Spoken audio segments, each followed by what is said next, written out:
I stood in the kitchen clutching the paper that was supposed to be my escape. My stepmother loomed over me, her face twisted in a rage the neighbors never saw. While my cousin aimed her phone like a weapon, I thought I was alone in that nightmare as the first slap landed. I had no idea that a tiny red light blinking above the cabinets meant my grandfather was watching every single blow on a screen miles away. My name is Lila Morrison, and I was 20 years old when I learned that silence is not always empty. Sometimes it is heavy, suffocating, and waiting to break your bones. The gravel crunching under my boots sounded like thunder in the quiet suburban street of Maple Ridge, Ohio. It was late, well past 9 in the evening, and the air had that sharp, metallic tang of an approaching frost. I stopped at the edge of the driveway, looking up at the house that had been my prison for more than a decade. The windows were glowing with a warm, inviting yellow light that lied to everyone who drove past, to the neighbors. This was the Morrison residence, a pillar of the community. To me, it was a stage where I had to play the role of the invisible, grateful daughter until the curtains closed and the real play began. My hand went to my pocket, fingers brushing against the sharp corner of a folded piece of paper. It was a printout of an email I had received only 3 hours ago. The Rockwell Institute of Technology, a full scholarship, not 50%, not partial aid, but 100% coverage for tuition and board. It was my golden ticket.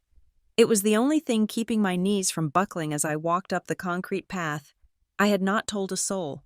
I had taken the call in the break room of the hardware store where I worked, whispering so quietly that I could barely hear myself.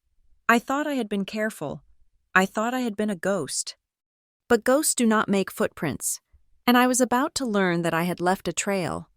I unlocked the front door and the warmth of the house hit me, smelling of vanilla potpourri and bleach. It was the smell of Vanessa, clean, artificial, and overpowering. I walked down the hallway toward the kitchen, intending to grab a glass of water and retreat to my room before anyone noticed I was home. I should have known better. Vanessa was sitting at the kitchen island. She was not reading. She was not looking at her phone, and she was not cooking. She was just sitting there, her posture rigid, her hands clasped on the marble countertop. She was wearing a silk blouse, cream-colored, immaculate, even though it was late on a Tuesday. Beside her, leaning against the doorframe leading to the dining room, was Kayla. Kayla was my cousin by marriage, the daughter of Vanessa's sister, but she acted more like a clone Vanessa was grooming for a pageant that never ended. She had her phone in her hand, as always. Her thumb hovered over the screen, the blue light reflecting in her eyes. She looked bored, but there was a tension in her jaw that told me she was anticipating something. "Hello, Lila," Vanessa said. Her voice was smooth, like glass before it shatters. I paused, my hand still gripping the strap of my backpack. "Hi, Vanessa. I am just going to get some water and go to bed. Long shift." "Sit down," she commanded. It was not a request. I hesitated, looking from her to Kayla. Kayla did not look at me. She was looking at her phone, tapping something out, but she did not leave the room. I walked over and pulled out a stool, sitting on the edge of it. The silence stretched out, tight as a rubber band. "So," Vanessa began, tilting her head slightly, "when were you planning to tell us that you are abandoning your family?" My heart hammered against my ribs. "I do not know what you mean." "Do not lie to me, Lila. It is unbecoming." Vanessa stood up slowly. "I stopped by the hardware store today to drop off your lunch that you forgot. I care about you, even when you are careless. And imagine my surprise when I hear you in the break room, whispering, plotting." She walked around the island, her heels clicking on the tile. "I heard you on the phone," she continued, her voice rising just an octave. "I heard you talking about Denver, about leaving Maple Ridge, about some school that you think is going to save you." "It is a scholarship, Vanessa," I said, my voice trembling despite my best efforts to keep it steady. I pulled the paper from my pocket, the instinct to defend myself overriding my instinct to run. "It is a full ride to Rockwell. I did not want to say anything until I was sure. It covers everything. I will not cost you or Dad a single penny." Vanessa stopped in front of me. She looked at the paper in my hand, then at my face. Her expression was not pride. It was not even anger. It was disgust. "You think you are special, do not you?" she whispered. "You think you can just walk away from this family? After everything I have done for you? After I raised you when your own mother died? You are ungrateful, Lila. Sneaky and ungrateful." She snatched the paper from my hand. "No!" I gasped, reaching for it, but she pulled it back out of range. Kayla, standing by the door, shifted her weight. I saw her hand move. She lifted the phone. It looked casual, like she was just checking a notification, but I saw her thumb slide across the screen. The camera app opened. She was not texting. She was recording. "Look at this," Vanessa sneered, holding the letter up as if it were contaminated waste. "Logistics? Supply chain management? You want to be a truck driver? Lila? You want to leave us to go play with boxes in a warehouse?" "It is engineering," I said, my face burning. "Give it back. Vanessa, please." "You are not going anywhere," she said. And then, with a slow, deliberate motion, she tore the paper in half. The sound was deafening in the quiet kitchen. "Reep!"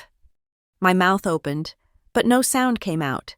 She put the two halves together and tore them again, and again, until my future was nothing but white confetti falling onto the pristine kitchen floor.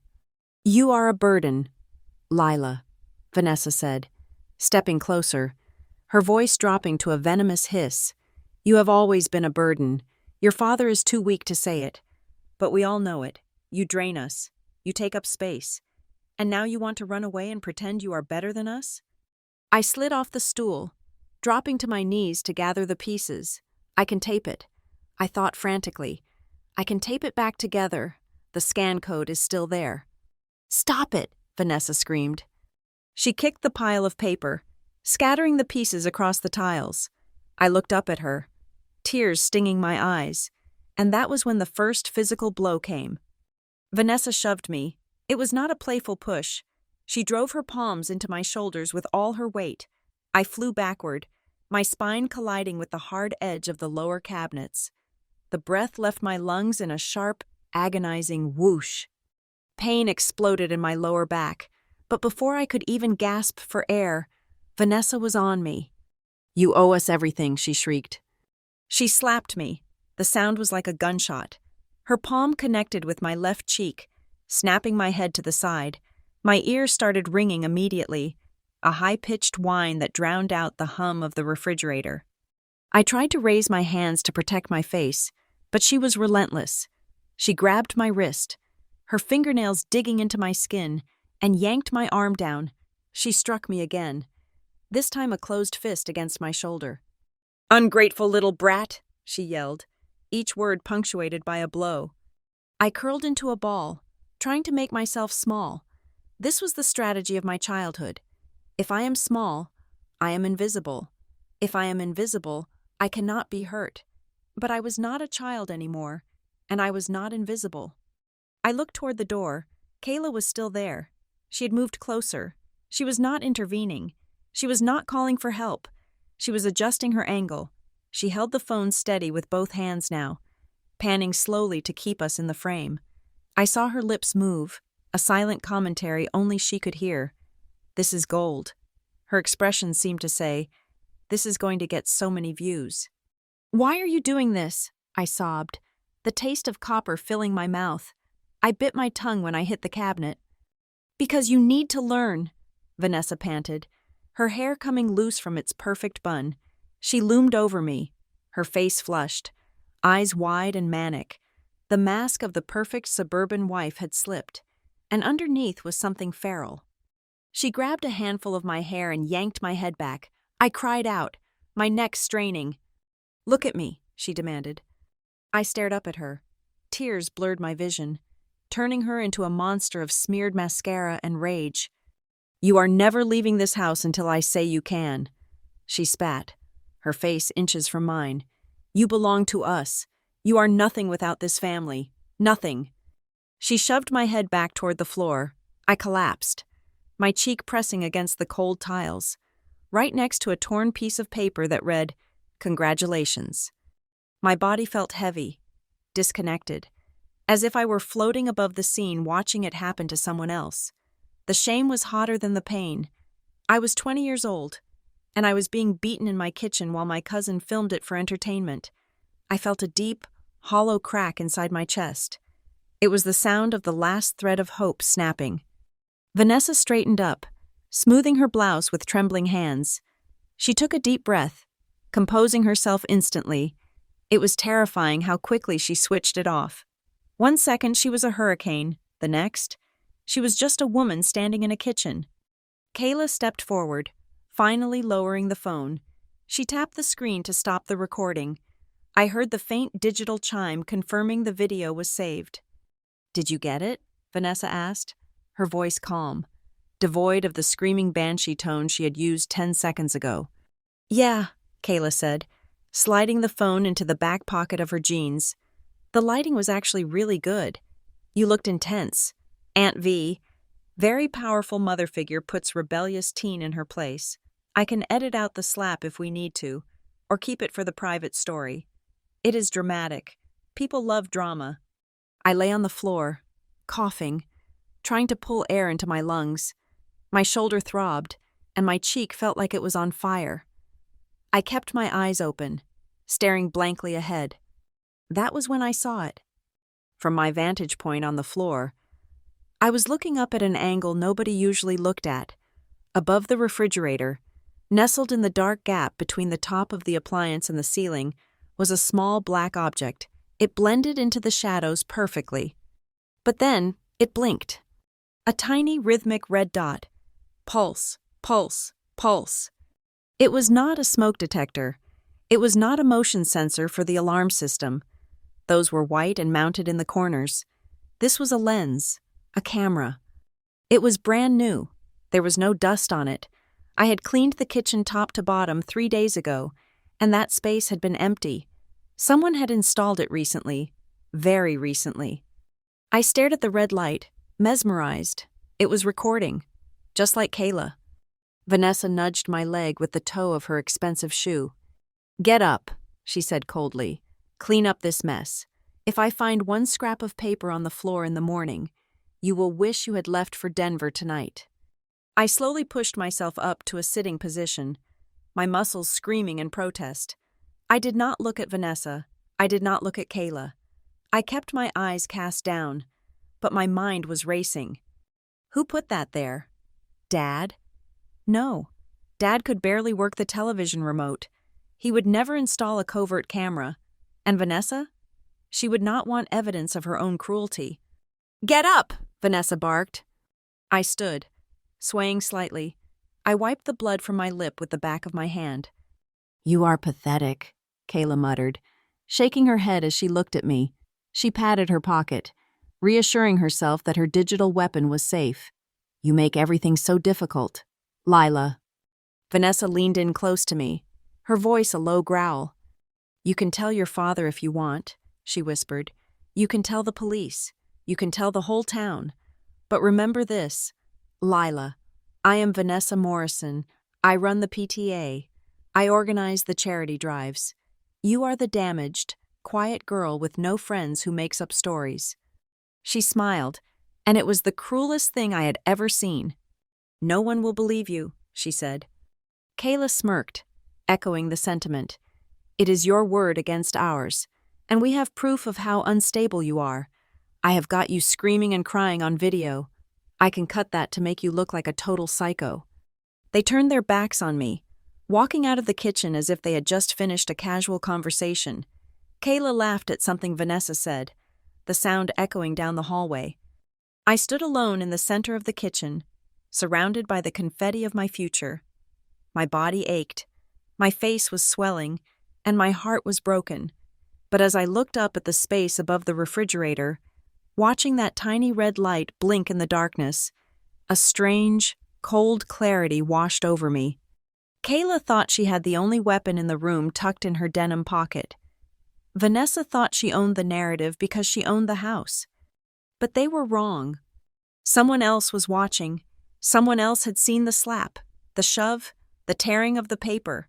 Someone else had seen the truth unedited, uncensored, and uncut. I did not know who was on the other end of that red light, but for the first time in my life, I realized I might not be as alone as I thought. I gathered the scraps of my letter, holding them to my chest, and let the darkness of the kitchen swallow me whole, while the red eye above blinked on, and on, and on. To understand how I ended up on a kitchen floor with a split lip and a shattered heart, you have to understand how I learned to become invisible. It was not a magic trick, it was a survival mechanism, honed over 12 years of slow, methodical erasure. My mother died when I was 8 years old. I do not remember the funeral as much as I remember the silence that followed it. It was a heavy, suffocating blanket that settled over our house in Maple Ridge. My father, Mark, did not know how to be a parent on his own. He was a man who loved in quiet, passive ways, the kind of man who needed a strong wind to push him in any direction. When Mom died, the wind died with her, and he simply stopped moving. He went to work, he came home, and he sat in his armchair, staring at the television as if the answers to his grief were hidden somewhere in the pixelated news broadcasts. For 2 years, we existed like ghosts haunting our own home. Then came Vanessa. I was 10 years old when Mark married her. Vanessa was a real estate agent, and looking back, it made perfect sense. She looked at people the way she looked at houses. She assessed their curb appeal, their structural integrity, and their market value. When she looked at my father, she saw a fixer-upper with good bones in a decent neighborhood. When she looked at me, she saw a structural defect, something that needed to be staged around or covered up with a strategically placed rug. She was beautiful, in a sharp, glossy way. Everything about her was curated. Her hair was always perfectly sprayed into place. Her nails were always manicured in shades of pale pink, and her smile was a tool she deployed only when it served a purpose. She loved the camera long before smartphones made everyone obsessed with it. She loved the idea of a family more than the messy, loud, emotional reality of one. Then came Kayla. Kayla was Vanessa's niece, the daughter of a sister who was perpetually in between crises. At first, Kayla just visited for the weekends, then it was for the summer. Eventually, her bags stayed unpacked, and she became a permanent fixture in the guest room down the hall. Kayla was everything I was not. She was loud, vibrant, and demanding of attention. She had a laugh that bubbled up and filled the room, drawing everyone's eyes to her. Vanessa adored her. In Kayla, Vanessa saw a reflection of herself, someone who could be molded, polished, and presented to the world. I was dark-haired, quiet, and prone to reading in corners. Kayla was blonde, bubbly, and loved to perform. The dynamic was established almost immediately, shifting the tectonic plates of our household until I was sliding off the edge. I remember the family gatherings the most vividly. That was where the hierarchy was enforced with brutal efficiency. We would host barbecues or holiday dinners for the extended family, and the performance would begin. Vanessa would parade Kayla around the living room like a show pony. "Look at Kayla's dress," she would say, beaming. "Is it not adorable? We found it at that boutique in the city. It suits her complexion so perfectly." I would be standing right there, wearing a hand-me-down sweater that had started to pill at the elbows, and Vanessa would look right through me. If an aunt or uncle asked how I was doing, Vanessa would answer for me before I could open my mouth. "Lila is going through a phase," she would say with a sigh that suggested she was a saint for enduring it. "She is very sensitive, very introverted. We try to get her to join in, but she prefers to sulk." It was a lie, but it was said with such conviction that it became the truth. I was not sulking. I was simply terrified to speak because I knew whatever I said would be twisted. The inequity was in the details. It was in the way Kayla got the front seat of the car every single time we went anywhere, while I was relegated to the back, squeezed in next to the groceries. It was in the dessert portions. Kayla received the slice of pie with the perfect dollop of whipped cream, while I got the sliver that had crumbled during cutting, accompanied by a comment like, "You do not need the sugar, Lila, it makes you jittery." Dinner time was a battlefield where I was unarmed. I remember one evening vividly. I was 14 years old. I had brought home my report card, a sheet of paper that represented months of sleepless nights and fierce dedication.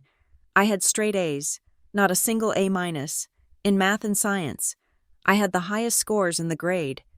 I waited for a lull in the conversation. Vanessa was talking about a property she had just sold, detailing the commission she had earned. My father was nodding, focused on cutting his steak. "I got my report card today," I said, sliding the paper onto the table. "I got a 4.0. Vanessa glanced at the paper, then flicked her eyes back to her wineglass. "That is nice. Lila," she said, her voice flat. But then, she turned to Kayla, her face lighting up. "Did you tell Mark about your dance recital tryouts, honey?" Kayla, who had barely passed pre-algebra and spent most of her time filming herself lip-syncing in the bathroom, beamed. "Oh my God, yes. Mrs. Henderson said I have natural stage presence. She put me in the front row for the jazz number." "That is amazing," Vanessa squealed, reaching out to squeeze Kayla's hand. "See, Mark? She has such a spark. That is what matters in the real world. Personality, charisma." I looked at my father. I willed him to look at me. I willed him to pick up the paper, to see the 100% written next to advanced calculus. "Dad?" I whispered. He looked up, his eyes tired and watery behind his glasses. "That is good. Lila," he mumbled, "keep it up." "But you have to admit," Vanessa interjected, her voice sharp as she cut into her potatoes. "Grades are not everything. Lila, you spend all your time with your nose in a book. It is unhealthy. Kayla has a social life. She has friends. You are just busy because you have nothing else to do." It was a slap in the face without physical contact. My father did not defend me. He took a sip of his beer and turned his gaze to the small television mounted in the corner of the kitchen, pretending the conversation had ended. He chose his battles, and I was never the battle he chose. He prioritized the peace of the house over the soul of his daughter. It was easier to let Vanessa rewrite reality than to argue with her. So, I learned to disappear. I stopped trying to compete for airtime at the dinner table. I stopped bringing my achievements home. Instead, I found sanctuaries where Vanessa's voice could not reach me. The school library was the first refuge, then the computer lab. But my true haven was the back room of the hardware store where I started working when I was 15. It was a dusty, cluttered space filled with boxes of nuts, bolts, and tools, smelling of sawdust and oil. Most people found it chaotic, but to me, it was paradise. I was fascinated by the inventory. I loved the logic of it. I loved seeing how things moved from a warehouse in another state, traveled across highways on a truck, arrived at our loading dock, and ended up on a shelf. I started staying late, not for the extra money, but because I liked organizing the shipping labels. I would sit on a crate of washers, staring at the maps taped to the wall by the delivery drivers. I traced the interstate lines with my finger. I began to notice patterns that the owner, Mr. Higgins, missed. I noticed that if we ordered the lumber on Tuesday instead of Monday, it arrived faster because the truck did not get stuck in the midweek city traffic loop. I noticed that we were wasting money on rush shipping for items that sat on the shelf for months. I did not know the word logistics yet. I just knew that the world outside my house had rules. If you put something in a box and put the right label on it, it went where it was supposed to go. It was reliable. It was fair. Unlike my life at home, where the rules changed depending on Vanessa's mood, the laws of supply and chain were absolute. I found comfort in maps. I loved the way they turned the chaotic, sprawling world into clean lines and manageable distances. I would spend hours on the old computer in the break room, looking at satellite images of shipping ports and rail yards. I felt a strange sense of power looking at those shipping containers stacked in neat rows. They were going somewhere. They had a destination. I wanted to be like them.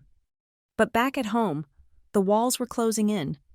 By the time I turned 16, the narrative was set in stone. Vanessa had successfully rewritten our family history for anyone who would listen. To the aunts, uncles, and neighbors, I was the difficult child, I was the one who was ungrateful for Vanessa's sacrifice of stepping in as a mother. I heard her once, talking on the phone in the sunroom. She did not know I was in the hallway. "Honestly, it is exhausting," she was saying, her voice dripping with fake sorrow. "I try so hard with Lila. I buy her clothes, and she refuses to wear them. I try to talk to her, and she just stares at me. It is like she resents me for being happy. Thank God for Kayla. That girl is the daughter I never had. I saved her, you know? Her mother was a mess. I raised Kayla from zero. She appreciates it." I stood there, gripping the strap of my backpack, and I felt something harden inside me. It was the moment the sadness finally calcified into anger. I realized then that it did not matter if I was good. I could be the perfect daughter. I could clean the entire house, get perfect grades, and never speak a word out of turn, and Vanessa would still paint me as the villain because she needed a villain. She needed a foil to make Kayla shine brighter. She needed a difficult stepdaughter to make her martyrdom look more impressive. I walked to my room that afternoon and looked at myself in the mirror.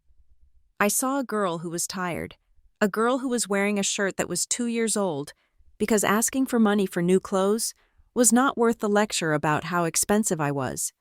That was the year I stopped crying in front of them. That was the year I started hoarding my money from the hardware store in a hollowed-out biology textbook. That was the year I realized that if I wanted to survive Maple Ridge, I had to treat my life like one of those shipping routes I studied. I had to plot a course. I had to calculate the risks, and I had to accept that I was cargo that no one else was going to carry. I watched my father shrink smaller and smaller until he was just a shadow in his own house, a man who paid the bills but could not pay attention to the bruises on his daughter's spirit. I watched Kayla blossom into a social media butterfly, feeding off the validation Vanessa spoon-fed her, learning that appearance was the only currency that mattered. And I watched from the corners, silent and observant, learning the most painful lesson of my youth.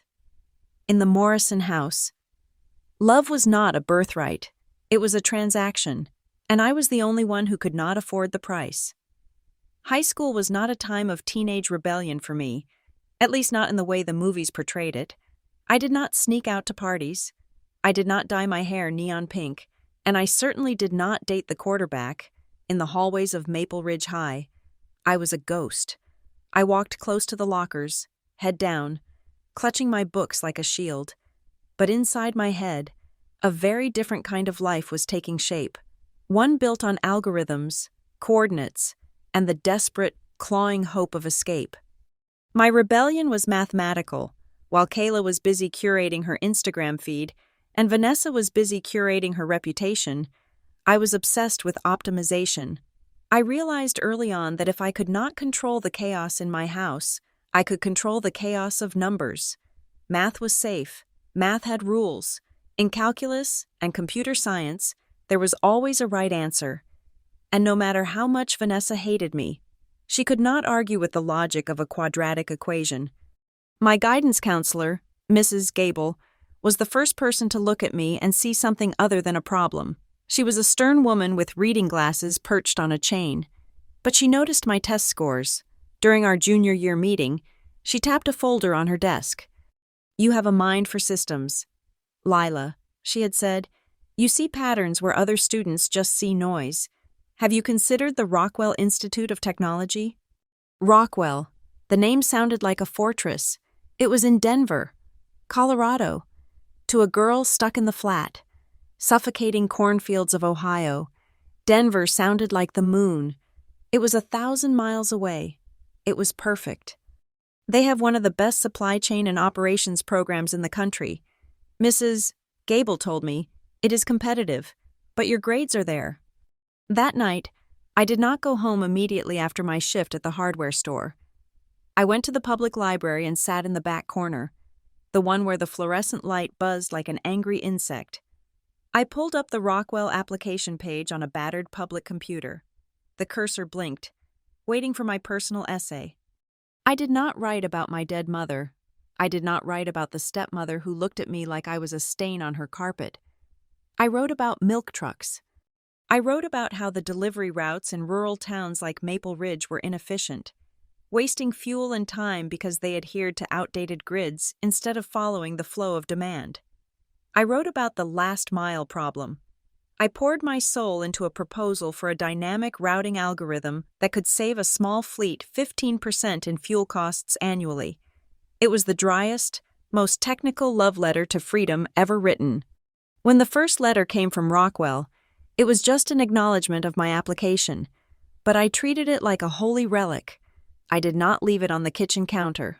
I knew better. I had an old shoebox taped to the underside of my bed frame, hidden behind the dust ruffle. That was where I kept my secrets.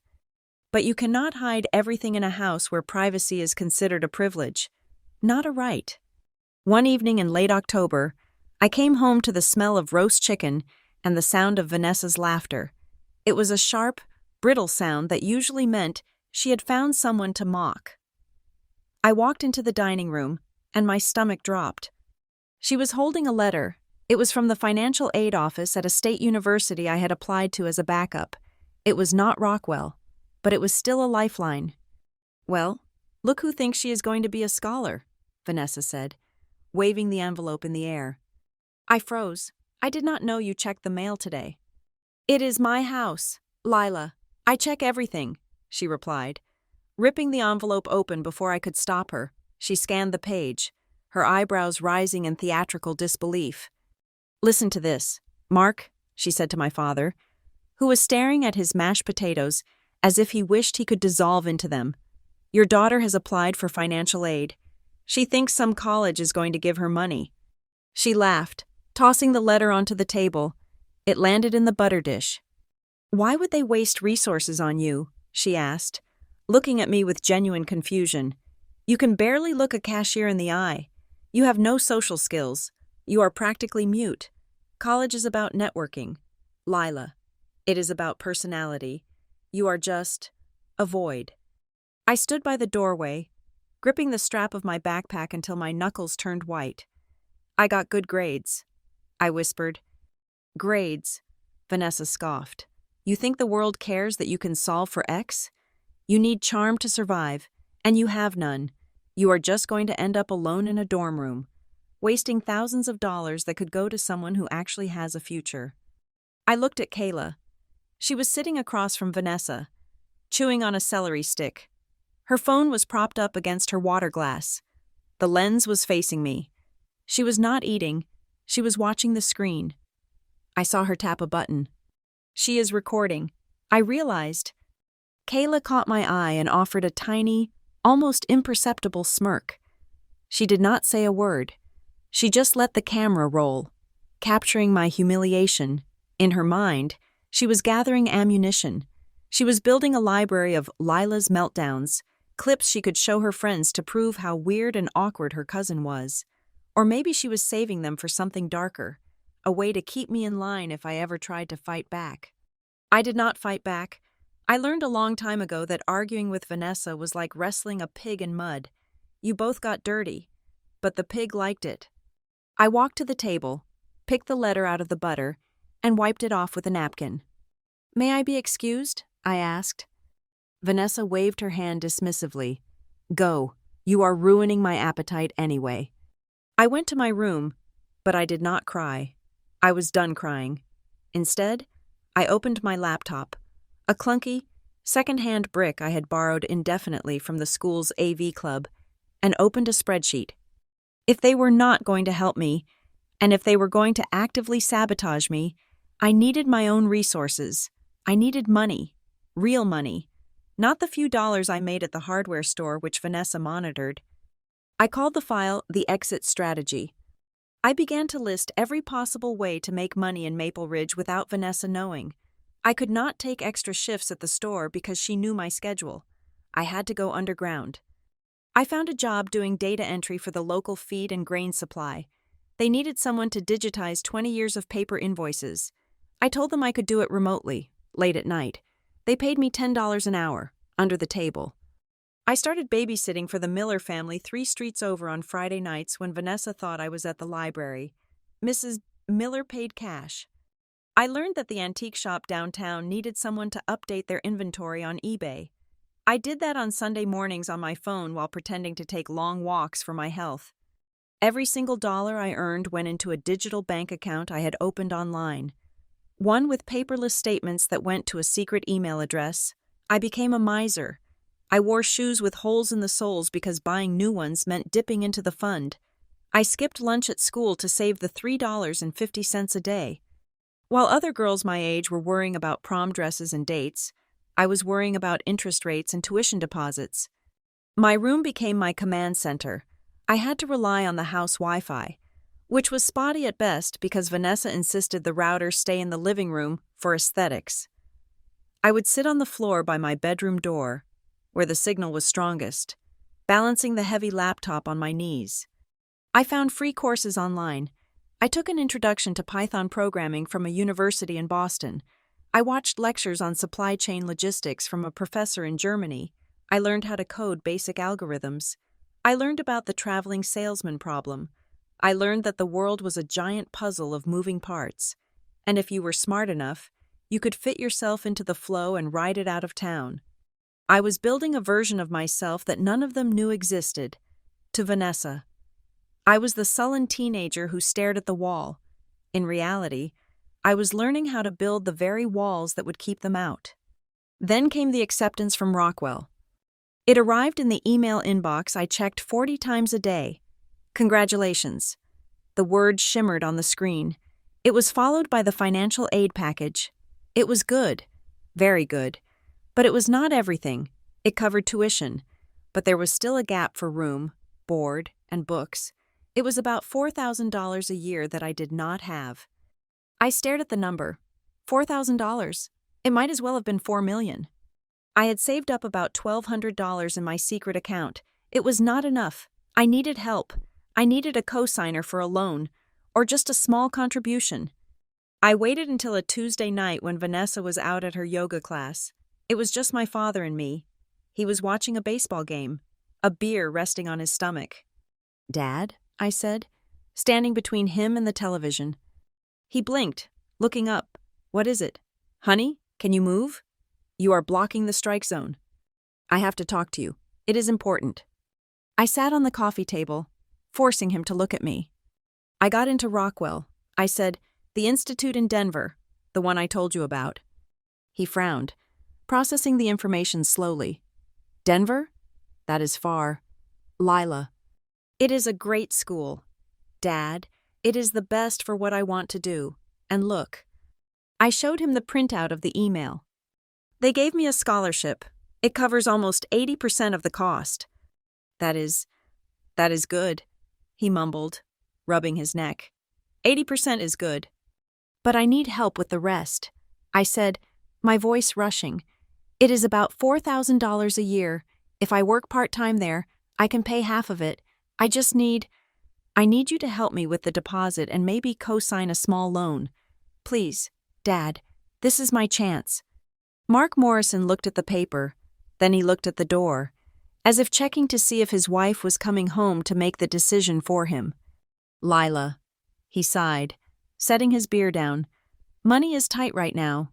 The market is slow. Vanessa has not sold a house in 2 months. You have savings," I pressed. "I know you do. Grandma left you money." "That is for the family," he said, his voice hardening slightly. "It is for emergencies." "This is an emergency," I said, my voice rising. "This is my life. I am your daughter. Dad, not Vanessa, not Kayla, me. I am asking you for one thing. Just one thing to help me get out of here and make something of myself." He wouldn't meet my eyes. He picked at a loose thread on the armchair. "You have to ask Vanessa," he said finally. "She handles the finances now. I cannot go behind her back." I felt the air leave the room. He was capitulating. Again, he was handing my future over to the woman who wanted to erase it. When Vanessa came home an hour later, I was still sitting in the living room, the paper in my hand. I knew it was a mistake, but desperation makes you do stupid things. I told her about the acceptance. I told her about the 80%. She did not congratulate me. She walked into the kitchen, poured herself a glass of water, and leaned against the counter. looking at me with that same cold, evaluative stare she gave to termite-infested basements. "So you want us to pay for you to run away," she said. "It is an investment," I argued. "I will pay you back, every cent." Vanessa laughed. It was a dry, harsh sound. "You are delusional, Lila. You think you can survive in a city like Denver? You? You can't even handle a family dinner without sulking. You are weak. You are a follower. You will get out there, realize nobody cares about you, and you will come crawling back here within a month, crying for daddy to fix it, and we will be out thousands of dollars." "I am not weak," I said, my voice shaking. "Then prove it," she snapped. Her eyes flashed with a dangerous challenge. "If you want to go so badly, go. But do not expect a handout from us.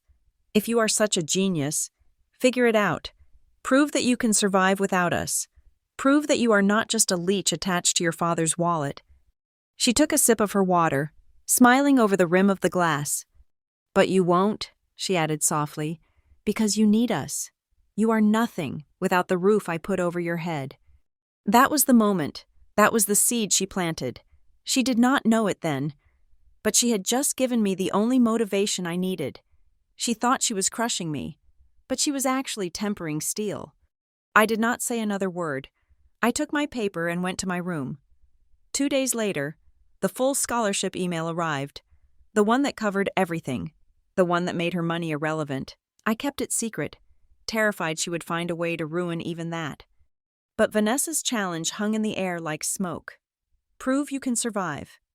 I did not know that within 48 hours, I would be testing that theory in the most violent way possible. I did not know that her challenge would turn into a physical assault in the kitchen. But as I lay in bed that night, listening to the house settle, I made a vow to the dark ceiling. I would prove it. I would survive. And I would never, ever come crawling back. The click of the lock on my bedroom door was the loudest sound in the world. It was a small, mechanical snap, but in the ringing silence that followed the violence in the kitchen, it sounded like a gunshot.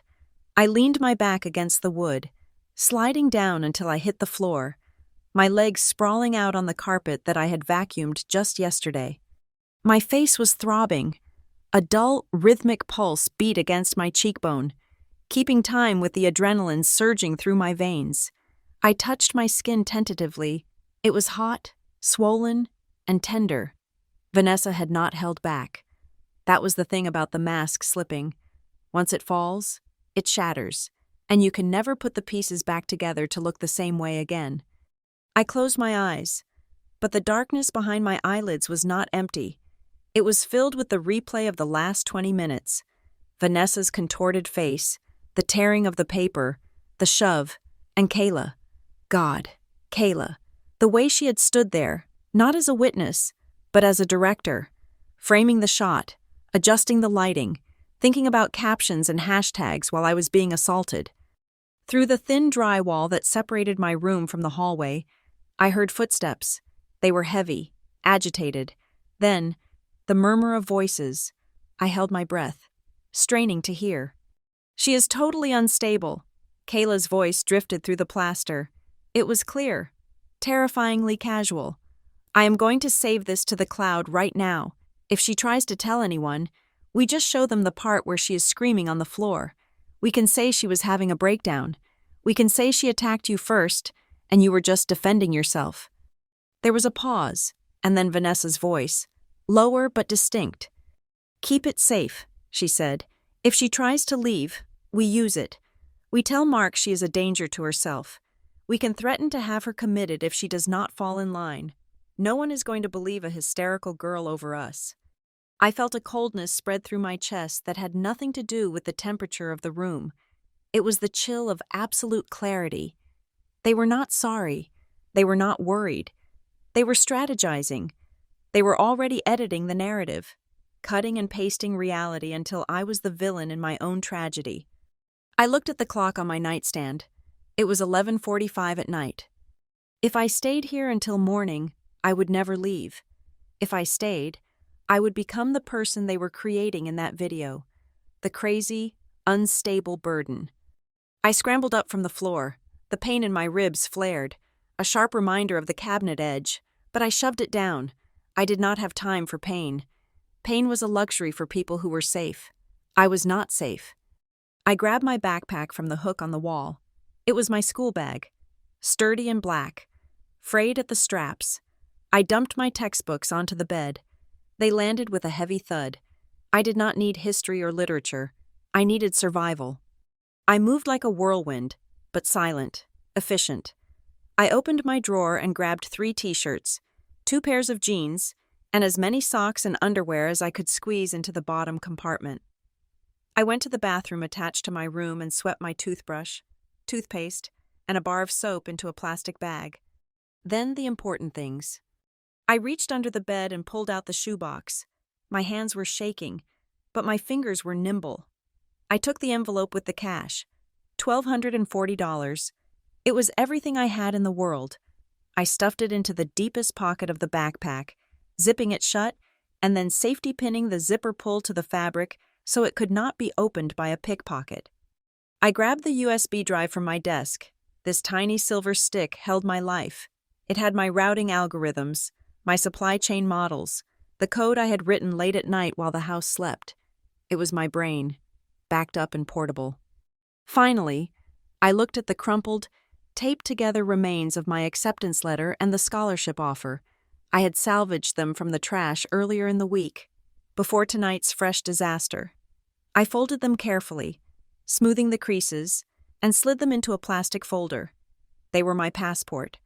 They were the proof that I was worth something, even if the people in this house thought I was trash. I zipped the bag. It was heavy, but it felt good. It felt like armor. I put on my thickest hoodie and my boots. I took one last look at the room, the poster of the periodic table on the wall, the bed with the quilt I had bought at a thrift store. It was not a home. It was just a holding cell, and my sentence was up. I turned the lock slowly, wincing at the faint metallic scrape. I opened the door a crack. The hallway was dark, but the ambient light from the street lamps outside cast long, skeletal shadows across the floor. I could hear the television on in the master bedroom downstairs. Mark was probably asleep in front of it. Vanessa and Kayla were likely in the kitchen or the sunroom, plotting. I stepped out, my socks muffled by the carpet. I had to go out the front door. The back door squeaked, and the garage door opener was loud enough to wake the dead. I crept past the bathroom. I crept past Kayla's room, where the door was ajar, spilling pink light into the hall. As I reached the top of the stairs, I froze. There, mounted in the corner of the ceiling where the molding met the wall, was another black shape, another red eye, blinking. Pulse, pulse, pulse. It was watching the staircase. It was watching me. I gripped the railing, my heart hammering against my throat. I remembered a conversation from 3 weeks ago, one I had barely paid attention to at the time. Vanessa had been bragging to my father about a check from Grandfather Edward. "He is finally being generous," she had said, swirling her wine. "He paid for a top-of-the-line security system, said he wants to protect his investment. He thinks the neighborhood is going downhill." I had thought she meant alarms on the windows. I did not know she meant an omniscient digital eye in every corridor. I stared at the camera. If I walked down those stairs, I was being recorded. Vanessa would see it in the morning. She would see me leaving. Good, I thought, let her see. I pulled my hood up, not to hide my face, but to focus my vision. I walked down the stairs, one step at a time, keeping my back straight. I did not run. Fugitives ran. I was not a fugitive. I was an evacuee. I reached the bottom floor. The living room was to my left. The blue glow of the television flickered against the wall. I saw the top of my father's head over the back of the recliner. He was snoring softly. I paused for a second, a fraction of a heartbeat. Part of me wanted to wake him up. Part of me wanted to shake him and scream. "Look at what she did to me. Look at your daughter." But I knew it was useless. He would just blink, confused and groggy, and tell me to go back to bed. He would tell me to apologize to Vanessa in the morning. He was not my protector. He was just another piece of furniture in Vanessa's house. I turned away. Above the front door, another camera blinked. I unlocked the deadbolt. It slid back with a heavy thud. I opened the door, and the cold night air hit me like a slap. But this one was welcome. It smelled of damp earth and freedom. I stepped out, pulled the door shut behind me, and walked down the driveway. I did not look back at the window. I did not look back at the life I was leaving. The bus station was on the other side of town, near the old grain silos. It was a 3-mile walk. I did it in 45 minutes. My legs burned, and the heavy bag cut into my shoulders. But the physical exertion was grounding. It kept the panic at bay. The station was a small, desolate building with flickering fluorescent lights and a vending machine that hummed aggressively. The ticket agent was a man with a gray beard who looked like he had been asleep with his eyes open. "One ticket to Ridgeport," I said. My voice sounded strange to my own ears, scratchy and rough. "Ridgeport?" he grunted, typing slowly on a keyboard that looked older than me. "That is the 1:15 bus. Leaving in 10 minutes, $22. I counted out the money, a 20 and 2 ones. I handed them over, and he slid a thin paper ticket back to me. Ridgeport was not Denver. It was just a mid-sized city about 3 hours north. It was big enough to get lost in, but close enough to afford the ticket. It was a stepping stone. I sat on a metal bench outside, shivering in the cold. When the bus hissed to a halt in front of me, it looked like a giant, metal beast. I climbed aboard. It was mostly empty, a few sleeping figures in the back, a woman knitting in the middle. I took a seat near the front, by the window. As the bus pulled away, lurching over the potholes of Maple Ridge, I leaned my head against the cool glass. The town rolled past, the hardware store where I had stacked boxes, the library where I had written my essays, the high school where I had been invisible. It was all disappearing into the black void behind us. I looked at my reflection in the dark window. The glass was dirty, but I could see my face. The red mark on my cheek had turned into a bruise, a dark shadow spreading across my skin. I could see the distinct outline of fingers. I touched the glass, tracing the shape of the injury on my reflection. "I am done," I whispered to the girl in the window. I made a vow then. As the bus merged onto the highway and the speed picked up, the tires singing against the asphalt, no one would ever touch me like that again. No one would ever make me feel small, or trapped, or dependent. I would not be a victim. I would be a system. I would be efficient. I would be unbreakable. The ride took 3 hours. I did not sleep. I watched the highway markers fly by, calculating the distance, the speed, the arrival time. I needed to keep my brain working. We arrived in Ridgeport at 4 in the morning. The city was asleep, but it felt different from Maple Ridge. It felt indifferent, which was better than hostile. The buildings were taller, the streets wider. I stepped off the bus with my backpack and my cracked phone. I had dropped it when I was packing, and a spiderweb fracture ran across the screen. It was fitting. I was fractured, too. I had no plan beyond this moment. I had money for a few nights in a cheap motel, but I needed to save every penny for the deposit on a real apartment, for food, for the future. I could not bleed cash. I walked. The city was gray and damp. I passed closed shops, dark office buildings, and alleys that smelled of garbage. My stomach growled, a hollow ache that reminded me I had not eaten since lunch the day before. I saw a neon sign buzzing in the distance. The Willow Grill. Open 24 hours. I walked toward it like a moth to a flame. The diner was warm inside, smelling of bacon grease and stale coffee. It was the kind of place with vinyl booths that had been patched with duct tape and a jukebox that looked like it had not played a song since 1995. I sat at the counter. A waitress with tired eyes and hair tied back in a messy bun walked over. She threw a laminated menu in front of me. "Coffee?" she asked. "Please," I said, "and a grilled cheese sandwich." I counted the money in my pocket while she poured the coffee. $5 for the meal. I could afford it, just barely. I ate the sandwich in 4 bites. The coffee scalded my throat, but the heat felt good. It woke me up. The diner was quiet, save for the clatter of dishes coming from the back. I watched the waitress. Her name tag said Marisol, moving back and forth. She looked overwhelmed. There was a pile of dirty dishes on a cart near the kitchen door that looked like it was about to topple over. I finished my coffee. I gripped the edge of the counter. This was it. The first test of the new Lila. "Excuse me," I said. Marisol stopped, holding a pot of coffee. "Yeah, hun? More Java?" "No, thank you." I paused, swallowing the lump of pride in my throat. "I wanted to ask if you are hiring." She looked at me. She really looked at me. She saw the bruise on my face, the oversized hoodie, the backpack that clearly held everything I owned. She saw the desperation I was trying to hide behind a mask of calm. Most people would have asked where I came from.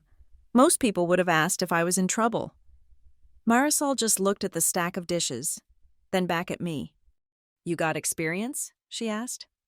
"I am a fast learner." I said, "I am organized. I show up on time. I do not complain." She snorted, a short, cynical sound. "Honey, everyone complains in this business." She walked over to the register and tapped a pen against her chin. "My dishwasher quit 3 hours ago, walked out in the middle of the rush. I have got plates piling up to the ceiling and my cook is screaming for clean pans." She looked me up and down again. "It is minimum wage. Tips are for waitstaff only. You get 1 meal a shift, and it is messy. You scared of a little grease?" I thought of Vanessa's manicured hands. I thought of the pristine, sterile kitchen in Maple Ridge where I had been beaten for existing. "No," I said, "I am not scared of anything." Marisol shrugged. "If you are not scared of dishwater in the night shift, grab an apron from the hook in the back. You start now." I stood up. I picked up my backpack. "Thank you," I said. "Don't thank me yet," she muttered, turning away to wipe a table. "You haven't seen the grease trap." I walked through the swinging metal doors into the kitchen. It was chaotic. Steam hissed from a grill.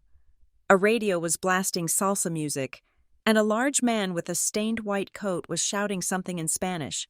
The dish pit was a disaster zone, a mountain of ceramic and steel covered in half-eaten food. I put my backpack in a corner, safe and dry. I took the heavy rubber apron from the hook and tied it around my waist. It was too big. Hanging down past my knees, I rolled up the sleeves of my hoodie. I walked over to the sink. The water was steaming hot. The smell of old ketchup and fryer oil was thick in the air. I put my hands into the water. It was scalding, but I did not flinch. I grabbed a scrub brush. I looked at the chaos of the dishes. To anyone else, it was a mess. To me, it was a puzzle. Plates here, silverware there, glasses first so they do not break. Create a flow. Optimize the rack space. I started scrubbing. 1 plate, 2 plates, rinse, rack. For the first time in my life, the noise in my head stopped. There was no Vanessa screaming, no Kayla laughing, no father ignoring me. There was just the rhythm of the work, the cause and effect. I cleaned the plate, and it was clean. I did the work, and I saw the result. I was 20 years old. I was in a strange city with a bruise on my face and a minimum wage job washing dishes at 5 in the morning. But as I stood there, steam rising around me, I felt a strange, fierce smile tug at the corner of my mouth. I was the captain of this sink. I was the manager of this 3-foot square of the world. And from this wet, greasy corner, I was going to move the world. My world shrank to the size of a stainless steel sink and expanded to the rhythm of a city I was just learning to breathe in. The Willow Grill became my universe, and for the first few months, I was content to simply be a satellite orbiting its chaotic center. I worked the graveyard shift, usually from 10 at night until 6 in the morning. My hands, once calloused from carrying boxes at the hardware store, became raw and pink from hot water and industrial soap. I rented a room above a 24-hour laundromat 3 blocks away. It was a closet, really, just big enough for a twin mattress on the floor and a rack for my clothes. But it cost me $400 a month, and it smelled permanently of dryer sheets and warm cotton. It was the first place I had ever lived where I did not have to listen for footsteps in the hallway. I fell into a routine that was hypnotic in its simplicity. Wake up at 8 in the evening, eat a piece of toast, walk to the diner, wash dishes, wipe tables, mop floors, walk home as the sun came up, sleep while the city worked. But you cannot turn off a brain that is wired to see patterns, no matter how tired you are. As I scrubbed grease off plates and refilled ketchup bottles, I started to watch the flow of the diner. It was a system, just like anything else, but it was a broken one. I noticed that the produce delivery truck always arrived at 5 in the morning on Fridays, right when the night shift was exhausted and the breakfast rush was about to start. The driver, a guy named Stan, who looked like he chewed gravel for breakfast, would dump crates of tomatoes and lettuce in the hallway because we were too busy to sign for them. By the time someone got to them, the lettuce was wilting from the heat of the kitchen, and half the tomatoes were bruised. I noticed that Marisol, the manager who had given me a chance when I looked like a stray cat, spent 3 hours every Monday yelling at suppliers on the phone because the invoices never matched the inventory. One quiet Tuesday at 3 in the morning, Marisol was sitting at the counter, rubbing her temples, surrounded by a sea of paper receipts. "You okay?" I asked, wiping down the counter next to her. "My head is going to explode," she groaned. "The bakery is claiming they sent us 50 loaves of sourdough last week. I count 30. I know we did not sell 20 loaves worth of sandwiches on a slow week. Somewhere between their oven and my kitchen, bread is vanishing into thin air." I looked at the stack of papers. "Can I look?" Marisol laughed, a dry, tired sound. "Be my guest." Einstein. I dried my hands on my apron and pulled the invoices toward me. It took me 10 minutes to spot the pattern. "It is not vanishing," I said, pointing to the dates. "Look at the delivery times. On Mondays and Wednesdays, the bread comes at 4 in the morning. On Fridays, it comes at 7, right during the shift change." So, on Fridays, nobody checks the count because the morning crew thinks the night crew did it, and the night crew is already clocking out. The driver is shorting you 10 loaves every Friday because he knows it is the chaos hour. He is probably selling the extras to the food truck down the street for cash. Marisol stared at me. Then she stared at the papers. Then she looked back at me, her eyes narrowing. "How did you see that?" "I just looked at the timeline," I said with a shrug. "It is a gap in the chain of custody." The next Friday, Marisol waited by the back door at 7 in the morning with a clipboard. She caught the driver shorting us 12 loaves. We got a refund, a new driver, and I got a promotion. I was technically still a dishwasher, but Marisol started letting me handle the inventory. She let me rearrange the dry storage room so the most used items were at waist height, cutting down the time it took the cooks to grab ingredients during a rush. She let me reconcile the invoices. "You are weird. Lila," she told me one night, handing me a free slice of cherry pie. "You look at a box of onions and you do not see onions. You see, like, data or something." "I see where they need to go," I corrected her. It was around this time that I met Noah Reyes. Noah was a regular at the Willow Grill, but only in the sense that he drank coffee there to stay alive. He was a driver for a small local courier company, and he always looked like he had been awake for 3 days straight. He would come in at 2 in the morning, slump into booth 4, and stare at a crumpled manifest like it was written in alien hieroglyphics. One night, the diner was empty except for a couple of truckers in the back. I was refilling the sugar dispensers. Noah was groaning, his head in his hands. "Bad night?" I asked. "Nightmare," he muttered. "I have 15 stops left. Half of them are in the industrial park. The other half are residential. And my dispatcher has me zigzagging across the river 3 times. I am going to run out of gas before I run out of packages." I looked at his manifest lying on the table. It was a list of addresses, seemingly random. "May I?" I asked. He waved a hand. "Knock yourself out." I pulled a pen from my apron pocket and grabbed a stack of paper napkins. I looked at the addresses. I knew the city map now. I had spent my daylight hours walking the streets, memorizing the grid, learning which bridges had construction and which avenues had timed lights. "Your dispatcher is routing you by zip code," I said, sketching a rough map on the napkin. "That is the problem. Zip codes here are long and narrow. He has you going north to south, then back north." I drew a circle around 3 addresses. "Group these," I said. "Do the industrial park first, The gates lock at 4 in the morning. So if you go there last, you will be locked out. Then, cross the river at the 4th Street Bridge. Not the highway. The highway has lane closures for painting tonight. I connected the dots with a single, looping line. It looked like a teardrop, not a zigzag. If you do it this way, you hit the residential stops on your way back to the depot. You do not cross the river 3 times. You cross it once. Noah looked at the napkin. He looked at me. He looked really skeptical. The highway is closed? 1 lane, I said. It will add 20 minutes to your trip. 4th Street is empty right now. He took the napkin. If this works, I am buying you a steak dinner. He came back the next night at 4 in the morning. He did not buy me a steak, but he left a $20 tip on a $2 coffee. I finished 45 minutes early, he said, shaking his head. 45 minutes. Lila, I actually got to go home and shower before my second job. You are a witch. I am not a witch, I said, pocketing the $20. I just hate wasted motion. That $20 went into my escape fund, which was slowly growing in my digital bank account, but the feeling Noah gave me, the validation, was worth more than the cash. It was the first time someone had looked at my brain and seen an asset, not an annoyance. Fueled by that small victory, I started spending my days off at the main branch of the Ridgeport Public Library. I found a computer in the basement that no one used because the spacebar stuck. I did not care. It had internet. I went back to the online courses I had started in Maple Ridge. But now I was voracious. I taught myself Python. I learned about Dijkstra's algorithm for finding the shortest paths between nodes in a graph.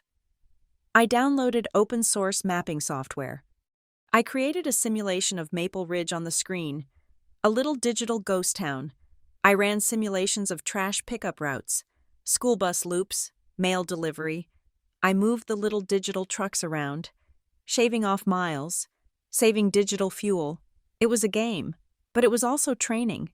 I was building a portfolio, even if I did not know who I would ever show it to. About 3 months later, Noah came into the diner with a woman. She looked out of place at the Willow Grill.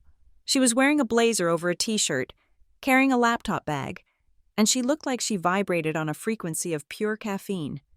"Lila!" Noah called out. "Get over here." I walked over, wiping my hands on my apron. "This is Dana," Noah said, pointing to the woman. "She runs ops at that startup I told you about, Luma Track." Dana Patel looked at me. She had sharp, dark eyes that missed nothing. "Noah says you fixed his route on a napkin," she said. "He says he is saving 15% on fuel this month because of you." I shifted my weight, suddenly self-conscious. It was just common sense. His dispatcher was sending him into bottlenecks. "Common sense is not common," Dana said. She opened her laptop and spun it around to face me. On the screen was a mess of colored lines. It looked like a plate of spaghetti. "This is my current headache," she said. "We handle last-mile logistics for small businesses, bakeries, florists, auto parts. This is our Tuesday route for the North Sector. We are consistently late, and we are bleeding money on overtime. What do you see?" I looked at the screen. I did not see spaghetti. I saw the flow. I leaned in, tracing the lines with a finger that still smelled faintly of bleach. "You have all your florists on the same loop as the auto parts." I said, "That is the mistake. Auto parts need to be delivered early because mechanics start at 7. Flowers do not need to be there until the shops open at 9 or 10. You are rushing the heavy cargo to get to the light cargo." I pointed to a cluster of red dots. "Split the fleet here. Put the heavy trucks on the auto route strictly north-south. Put the vans on the flower route east-west. And this intersection here?" I tapped a knot of lines. "Avoid it between 8 and 9. There is a school zone. The speed limit drops to 20 miles per hour. It kills your momentum." Dana stared at the screen for a long time. Then she looked at Noah. "You were right," she said. "She thinks in routes." She turned back to me. "I cannot pay you much. We are a startup. We are barely making payroll. But I need someone to clean up this data. Part-time. Assistant dispatcher. Can you use Excel?" "I can code in Python," I said quietly. And I can build macros for your spreadsheets to automate the sorting." Dana's eyebrows shot up. "Okay," she said. "Start Monday. $12 an hour." It was $2 more than I made washing dishes. For the next 6 months, I lived 2 lives, from 6 in the morning until noon. I was at the Lumatrack office, which was actually just a converted garage with whiteboard paint on every wall. I sat on a wobbly chair, staring at monitors, turning chaos into order. I took their messy, handwritten addresses and fed them into the system I was building. I talked to drivers who were twice my age, men who initially rolled their eyes at the college girl until I showed them how my route got them home in time for dinner. From 5 in the afternoon until midnight, I was back at the Willow Grill, scrubbing plates. I needed both paychecks to build my safety net. I was terrified that Lumatrack would fold, or that Dana would realize I was a fraud who had never finished college. But the fraud police never came. Instead, the results came. Lumatrack's on-time delivery rate went from 72% to 94% in my first 3 months. The fuel costs dropped. The drivers stopped quitting. One afternoon, I was alone in the Lumatrack office. Everyone else had gone out for lunch. I was standing in front of the big wall monitor that showed the live GPS tracking of our fleet. There were 20 trucks out there, moving like little green fireflies across the digital map of the city. I watched one truck turn left exactly where I had told it to, avoiding a traffic jam that was building up on the highway.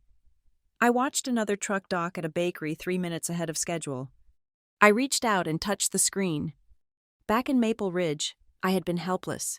I could not stop Vanessa from hurting me. I could not make my father look at me. I could not control the volume of Kayla's laughter or the temperature of the room. I had been a passenger in a car driven by a drunk driver. But here, in this drafty garage with the hum of servers in the corner, I was not a passenger. I watched the green dots move, and I realized that I did not need them to love me.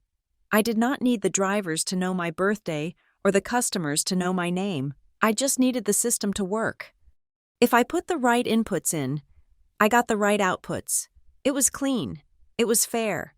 It was a world where cause and effect were respected, where effort translated into motion. I took a deep breath, and for the first time since leaving home, I felt the tight knot of fear in my chest loosen. I was not just surviving anymore. I was navigating, and I had the wheel.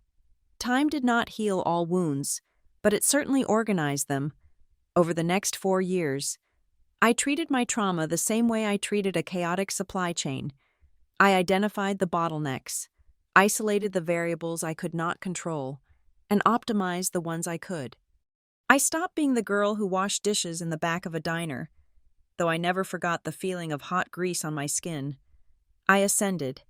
It was a slow, deliberate climb, rung by rung, spreadsheet by spreadsheet, at Lumatrack.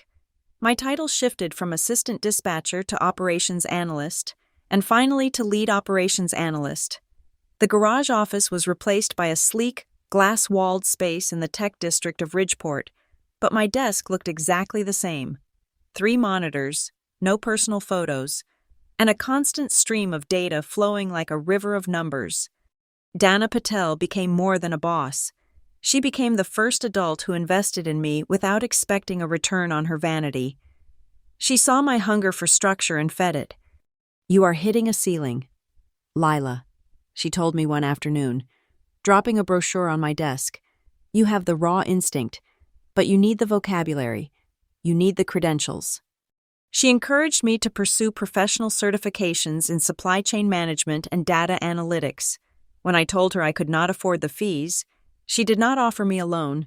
Instead, she spent 3 hours with me writing a grant proposal for a state-funded workforce development program. We got the money. I spent my nights and weekends not at parties or bars, but in front of my laptop, absorbing statistics, lean management theory, and advanced Python scripting. I devoured it all. It was armor. Every certificate I earned was another layer of steel plating between me and the girl who had been shoved into a kitchen cabinet. The breakthrough happened in my 3rd year at Lumatrack. We were struggling with our rural roots, the same problem I had written about in my essay for Rockwell years ago. The existing software was designed for cities. for grids and predictable traffic. It did not understand dirt roads that flooded in April, or bridges that were too narrow for box trucks, or the way a tractor on a county highway could delay a delivery by 40 minutes. I built something new.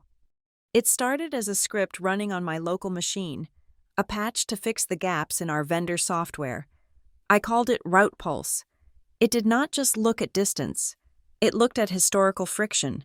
It learned. It remembered that on Tuesdays at 3 in the afternoon, the school bus on Route 9 created a bottleneck, so it rerouted our drivers 5 miles south, saving 12 minutes. I refined it until it was sleek and intuitive. Dana started deploying it to our entire fleet. The results were immediate and staggering. Fuel costs dropped by 18% in the first quarter.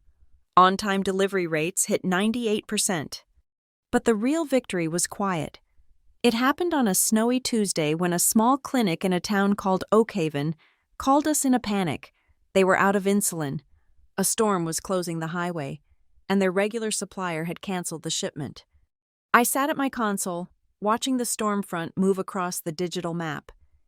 I fed the parameters into Route Pulse.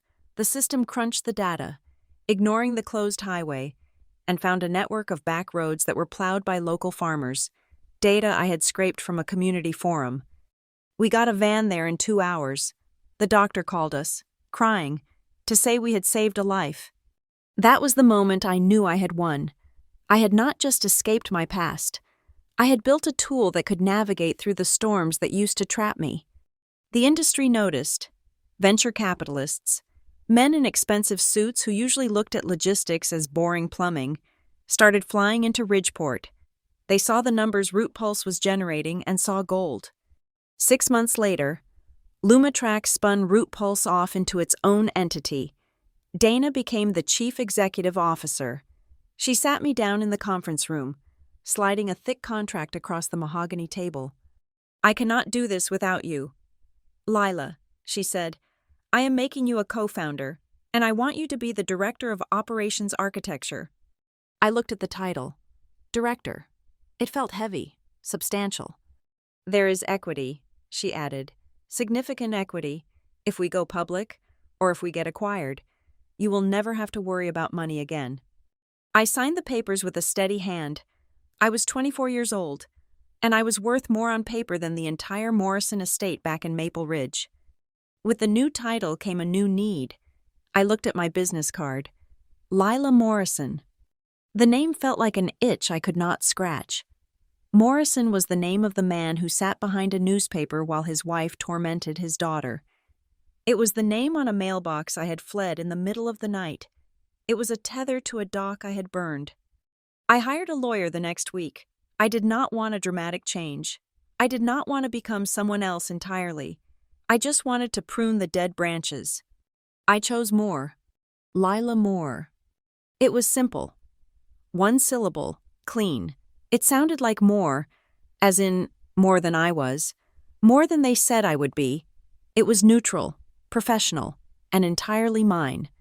Standing in the courtroom when the judge banged the gavel, finalizing the change, I felt a physical weight lift from my shoulders. It was a quiet ceremony. No family to witness it, just me, my lawyer, and the stenographer. When I walked out into the sunlight, I checked my reflection in a shop window. Lila Morrison was gone. Lila Moore looked back at me, and she looked ready for business. I kept only one thing from the old life. In my modern, minimalist apartment, a place with floor-to-ceiling windows and a view of the city skyline, I had a single piece of art hanging in the hallway. It was a simple black frame. Inside, pressed between UV protective glass, were the torn, taped-together pieces of my Rockwell Scholarship letter. The tape had yellowed over the years. The paper was wrinkled where I had crushed it in my hand, but the words were still legible. Full scholarship. Guests would ask about it. They assumed it was some avant-garde art piece or a memento of a failure. I never explained it. I would just smile and say, "It is a reminder of the best bad day of my life." It was my war medal. It reminded me that my value was inherent, even when the people who were supposed to love me tried to tear it into confetti. As Route Pulse grew, so did the media attention. A business magazine did a profile on us. The headline read, "The Woman Who Turned Rural Routes into a $1 Million Network." The reporter, a sharp woman named Sarah, tried to dig into my backstory. Everyone loves a rags to riches story. They wanted to hear about the struggling waitress, the bootstrap narrative. "Tell us about your family," Sarah had asked during the interview. Her pen poised over her notebook. "Your parents must be so proud. Are they from Ohio too?"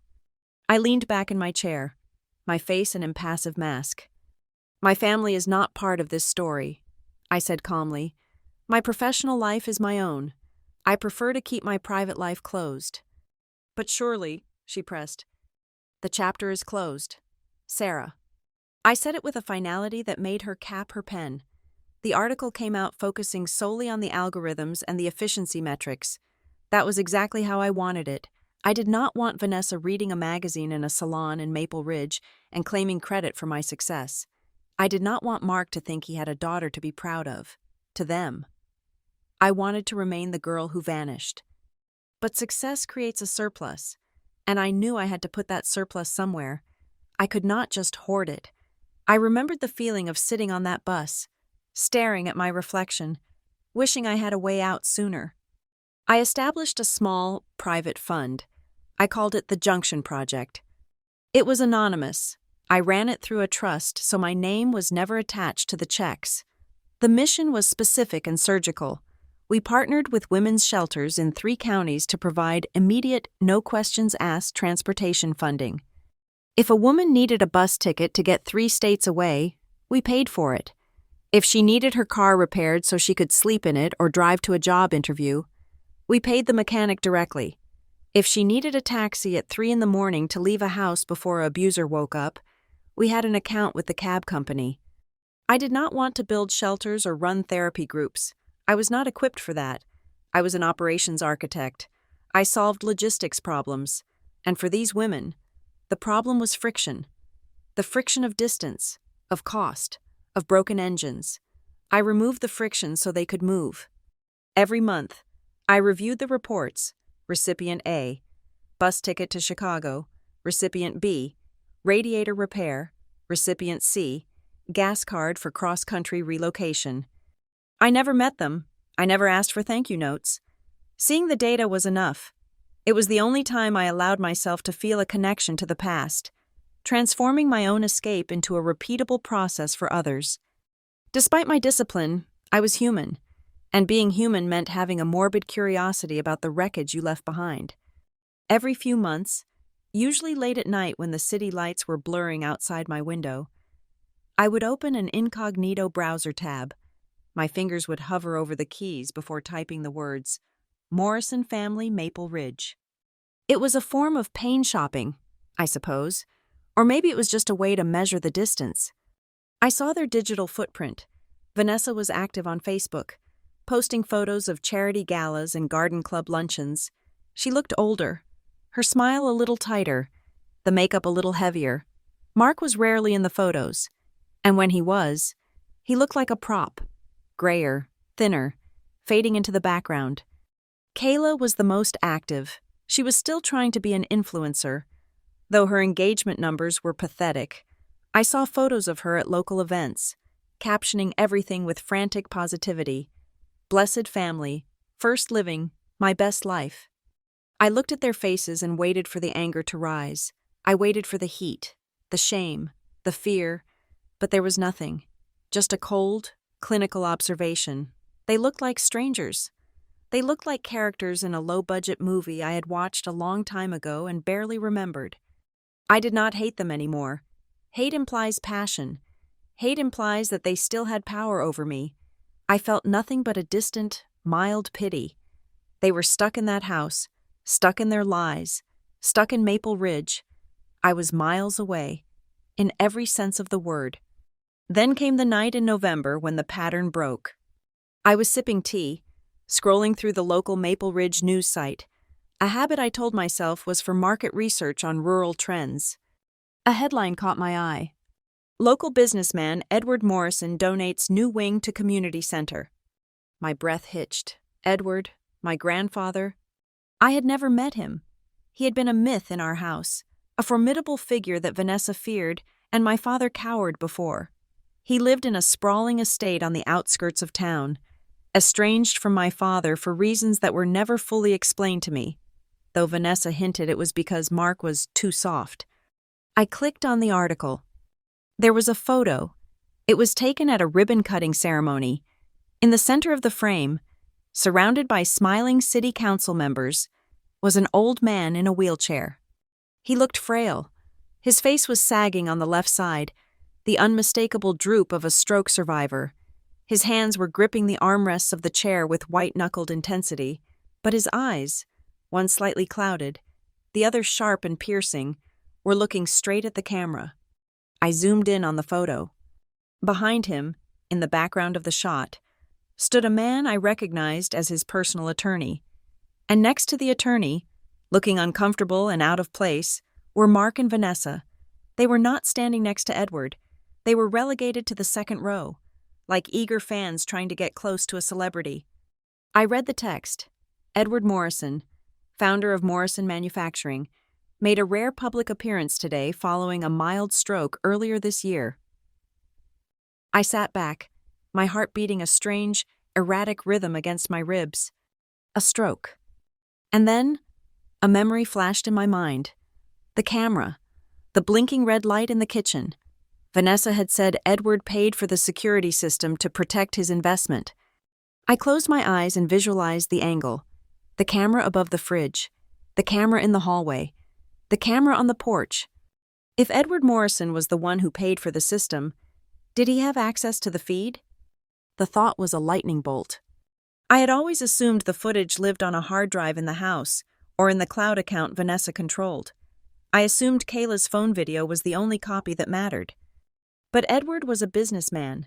He was a man who built an empire on control. Would a man like that pay for a system he could not see? I looked at the photo of the old man in the wheelchair again. He looked trapped in his own body, much like I had been trapped in that house. But his eyes, there was something in that right eye. It was angry. It was aware. I suddenly felt a pull, a gravitational force dragging me back toward the place I swore I would never return to. I saved the image to my desktop. I stared at it for a long time. He was watching. I whispered to the empty room. I did not know for sure. It was a hypothesis, a data point that needed verification. But for the first time in years, the equilibrium of my life tilted. The chapter I thought was closed had just fluttered open, caught by a draft from the past. I needed to know, not for them, not for an apology, but because if there was a record of the truth, if there was a witness to my history, I needed to secure the data. I needed to own the logs. I closed the laptop, but the image of the red blinking light burned behind my eyelids, syncing with the beat of my heart. Pulse, pulse, pulse. It was calling me home. The photograph of Edward Morrison became a ghost that haunted my dual monitors. I had saved the image from the digital news article to my secure cloud drive, and for 3 nights in a row, I sat in my high-rise apartment, staring at the pixels until my eyes watered. The article painted him as a benevolent, if reclusive, patriarch, a retired manufacturing titan who had suffered a stroke and was now looking to cement his legacy with community donations. But the text was not what kept me awake. It was the background of the photo. Edward was seated in his wheelchair, looking frail and diminished, his face sagging slightly on the left side. He was posed in what was clearly his home office, a room lined with dark mahogany bookshelves that smelled of old money and silence. Behind him, taking up nearly the entire rear wall, was a bank of high-definition monitors. To the casual observer, it looked like a stock market terminal or perhaps a news command center. But I was not a casual observer. I was an architect of logistics. I knew what surveillance looked like. I maximized the image on my 32-inch screen. The resolution was high. Professional press photography usually is. I used my photo editing software to sharpen the background, cutting through the depth of field blur that was meant to keep the focus on Edward. There were 12 screens on the wall behind him. Most showed exterior shots, a driveway, a gate, a sprawling lawn that looked like a golf course. but the bottom row was different. The bottom row showed interiors. My mouse hovered over the third screen from the left. It was grainy, a feed from a low-light camera, but the geometry was unmistakable. It showed a kitchen, a long island with a marble top, a distinct arched doorway leading to a dining room, and crucially, the angle was high, looking down from the top of the refrigerator. I felt a cold shiver crawl up my spine, freezing the breath in my lungs. I knew that angle. I knew it because I had looked up at it from the floor, through a veil of tears, while my stepmother screamed at me. I leaned closer, my nose almost touching my own screen. The furniture in the feed looked newer, modernized, but the bones of the room were the same. It was the house in Maple Ridge, my father's house. I moved my gaze to the next screen. It showed a hallway, the same hallway where I had paused with my backpack, terrified of the blinking red light. The realization hit me with the force of a physical blow. Edward Morrison had not just paid for a security system to protect his investment, he had installed a private theater. I sat back, my hands trembling slightly. My father had always described his father as controlling, a man who squeezed pennies until they screamed. Mark had said Edward was paranoid about his assets, but this was not paranoia. This was voyeurism. If that feed was live now, it meant it had been live then. The math was horrifyingly simple. If the camera was recording the night Vanessa beat me, and if Edward Morrison spent his retirement sitting in front of that wall of screens like a spider in a web, then he had seen it. He had seen her tear my scholarship letter. He had seen her shove me into the cabinets.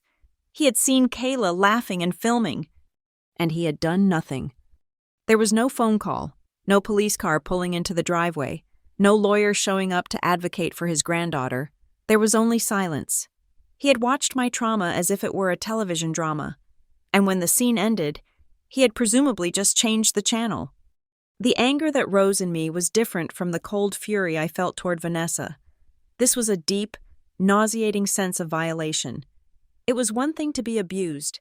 It was another to be watched by a man who had the power to stop it and chose not to. I closed the laptop with a snap, the sound echoing in my empty apartment. I poured myself a glass of wine, but I did not drink it. I just held the glass, watching the city lights of Ridgeport twinkle below, wondering how many other cameras were hidden in the dark, watching girls who thought they were alone. 2 weeks passed. I tried to bury the discovery under a mountain of work.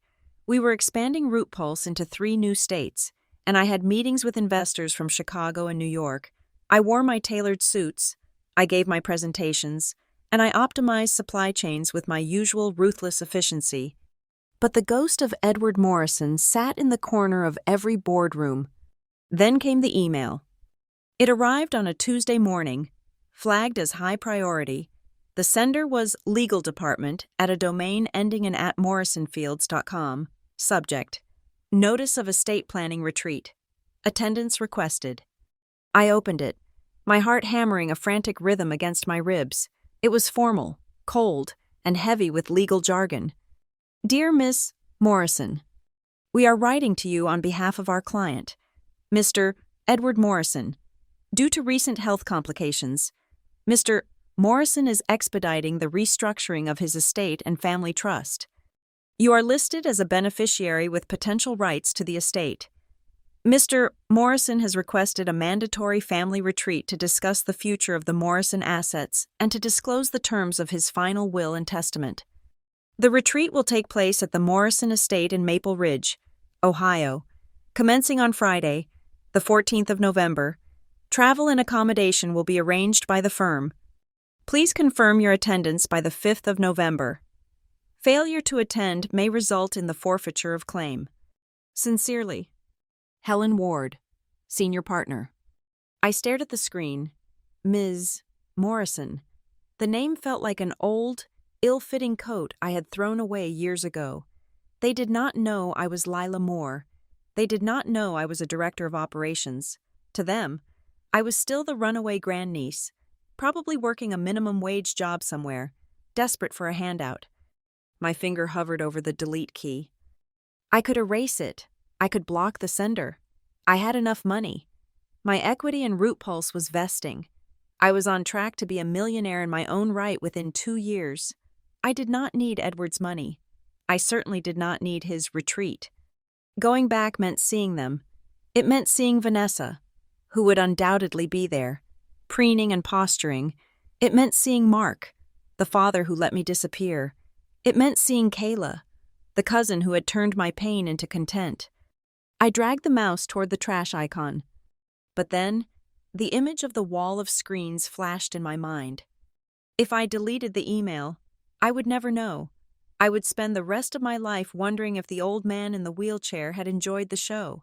I would never know if the red light had been a guardian or a spectator. I needed the data. I was an analyst. I could not close a file with missing variables. I forwarded the email to Dana. I did not add any text. I just hit send. She walked into my office 10 minutes later. She closed the glass door behind her and sat on the edge of my desk. "You are thinking about going," she said. It was a statement, not a question. "I do not need the money," I said, staring at the skyline. "I know you do not." Dana crossed her arms. "You are one of the best-paid operations officers in the state. So, if it is not the money, what is it?" "He saw," I whispered. I turned my monitor around and showed her the photo of Edward and his screens. I pointed to the grainy feet of the kitchen. "That is the house," I said.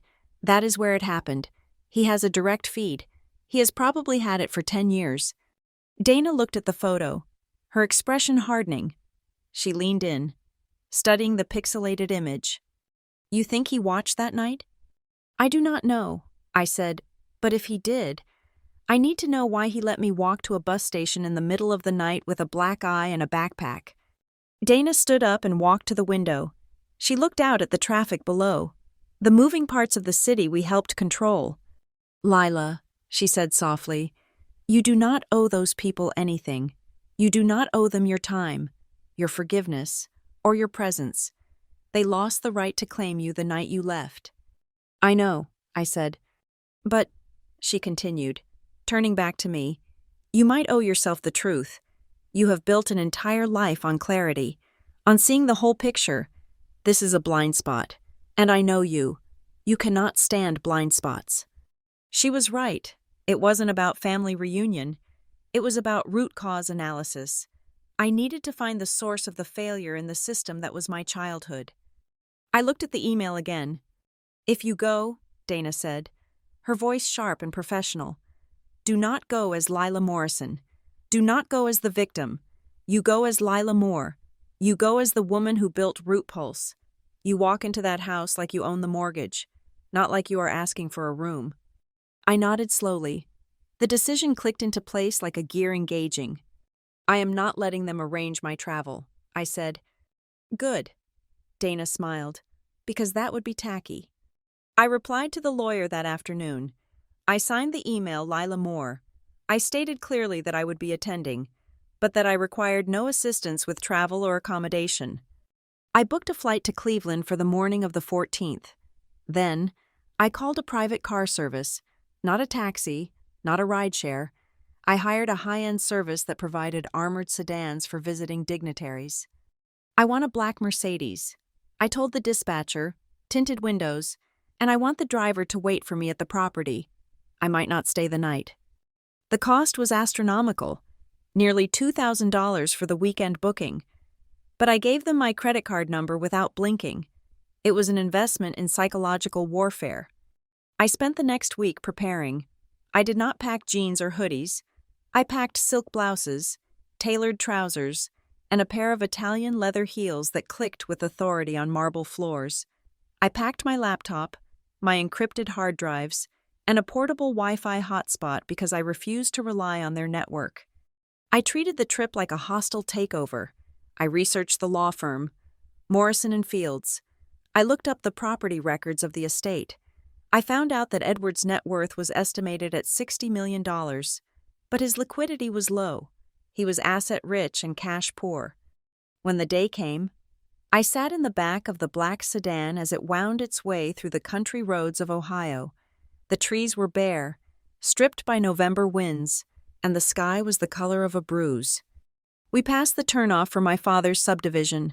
My stomach tightened, a reflexive spasm of old fear. But I breathed through it. I am not going there. I told myself, I am going to the source. The Morrison estate was imposing. It was a sprawling brick mansion set back from the road behind iron gates. As the car approached, the gates swung open slowly. My driver, a man named Marcus who looked like he could bench press the car, glanced in the rearview mirror. "We are here. Ms. Moore, do you want me to pull up to the front entrance?" "Yes, Marcus, right to the steps." The car crunched over the gravel driveway. I looked out the window. There were other cars parked in the circular drive, a leased Lexus that I suspected belonged to Vanessa, a flashy red convertible that screamed midlife crisis, and several generic sedans. Marcus stopped the car at the base of the wide stone steps.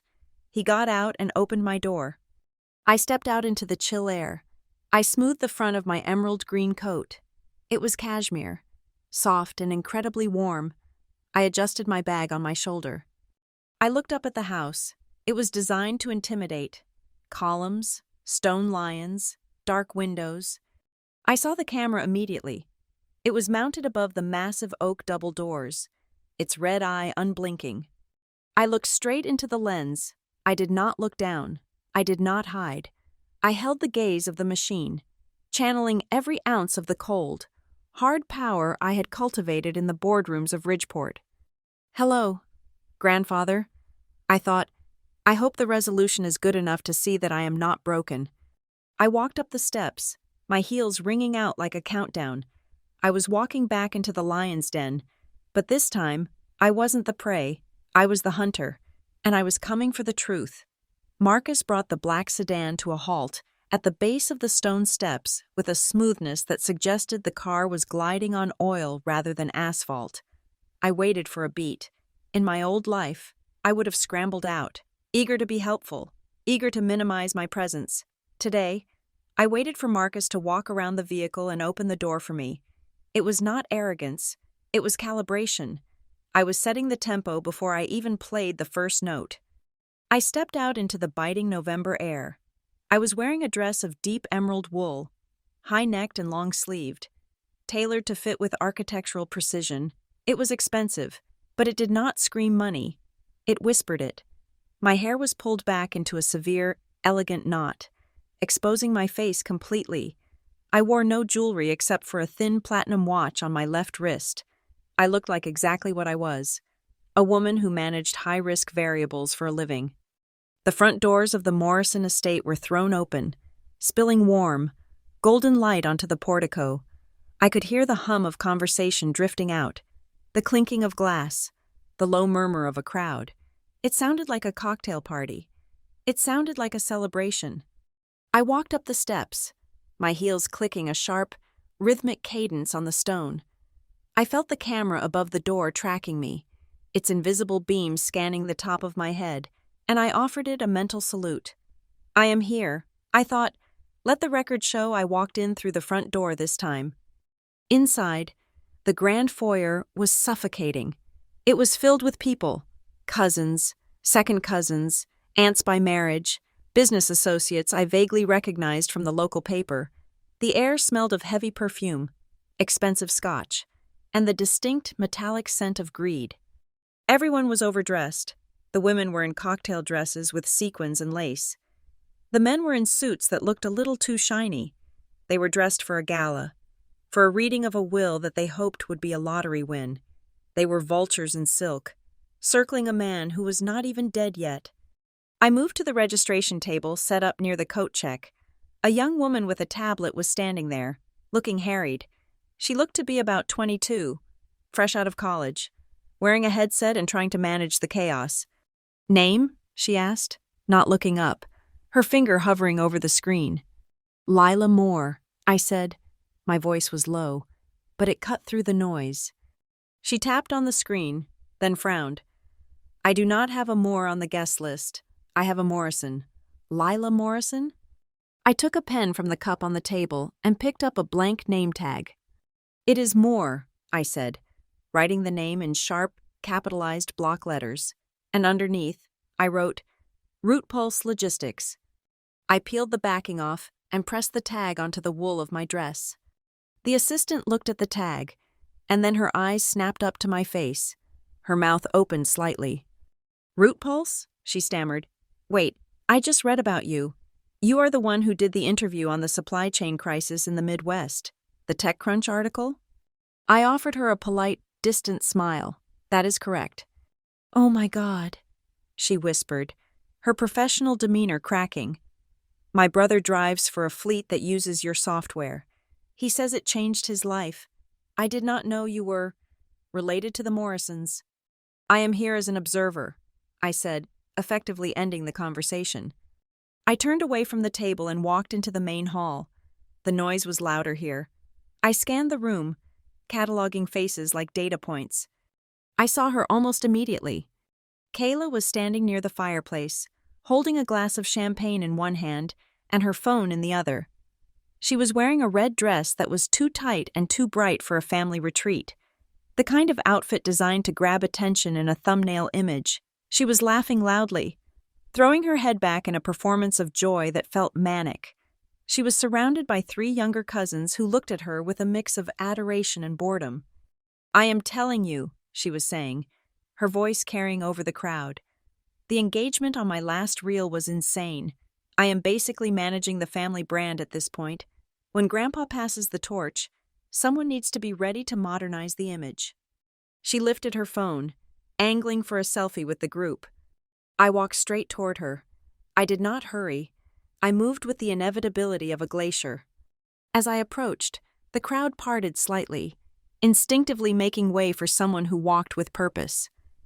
Kayla lowered her phone to check the shot, and her gaze drifted past the screen. She saw me. Her smile did not just fade, it malfunctioned. It froze on her face, twitching slightly at the corners. While her eyes widened in genuine shock, she lowered the phone slowly, her knuckles turning white around the casing. She did not see the terrified, mousy girl she had tormented in the kitchen. She saw a woman who looked like she could buy and sell the entire room. The recognition hit her like a physical slap. I saw the calculation happening behind her eyes, the attempt to reconcile the Lila she remembered with the Lila standing in front of her. "Lila?" she breathed. The word came out as a question, stripped of all its usual mockery. "Hello, Kayla," I said. The silence that fell around us was thick. The cousins looked from her to me, sensing the shift in atmospheric pressure. "You look different," she stammered. "You look exactly the same," I replied. It was not a compliment, and she knew it. Her face flushed a deep, blotchy pink that clashed with her dress. She took a step back, her confidence evaporating.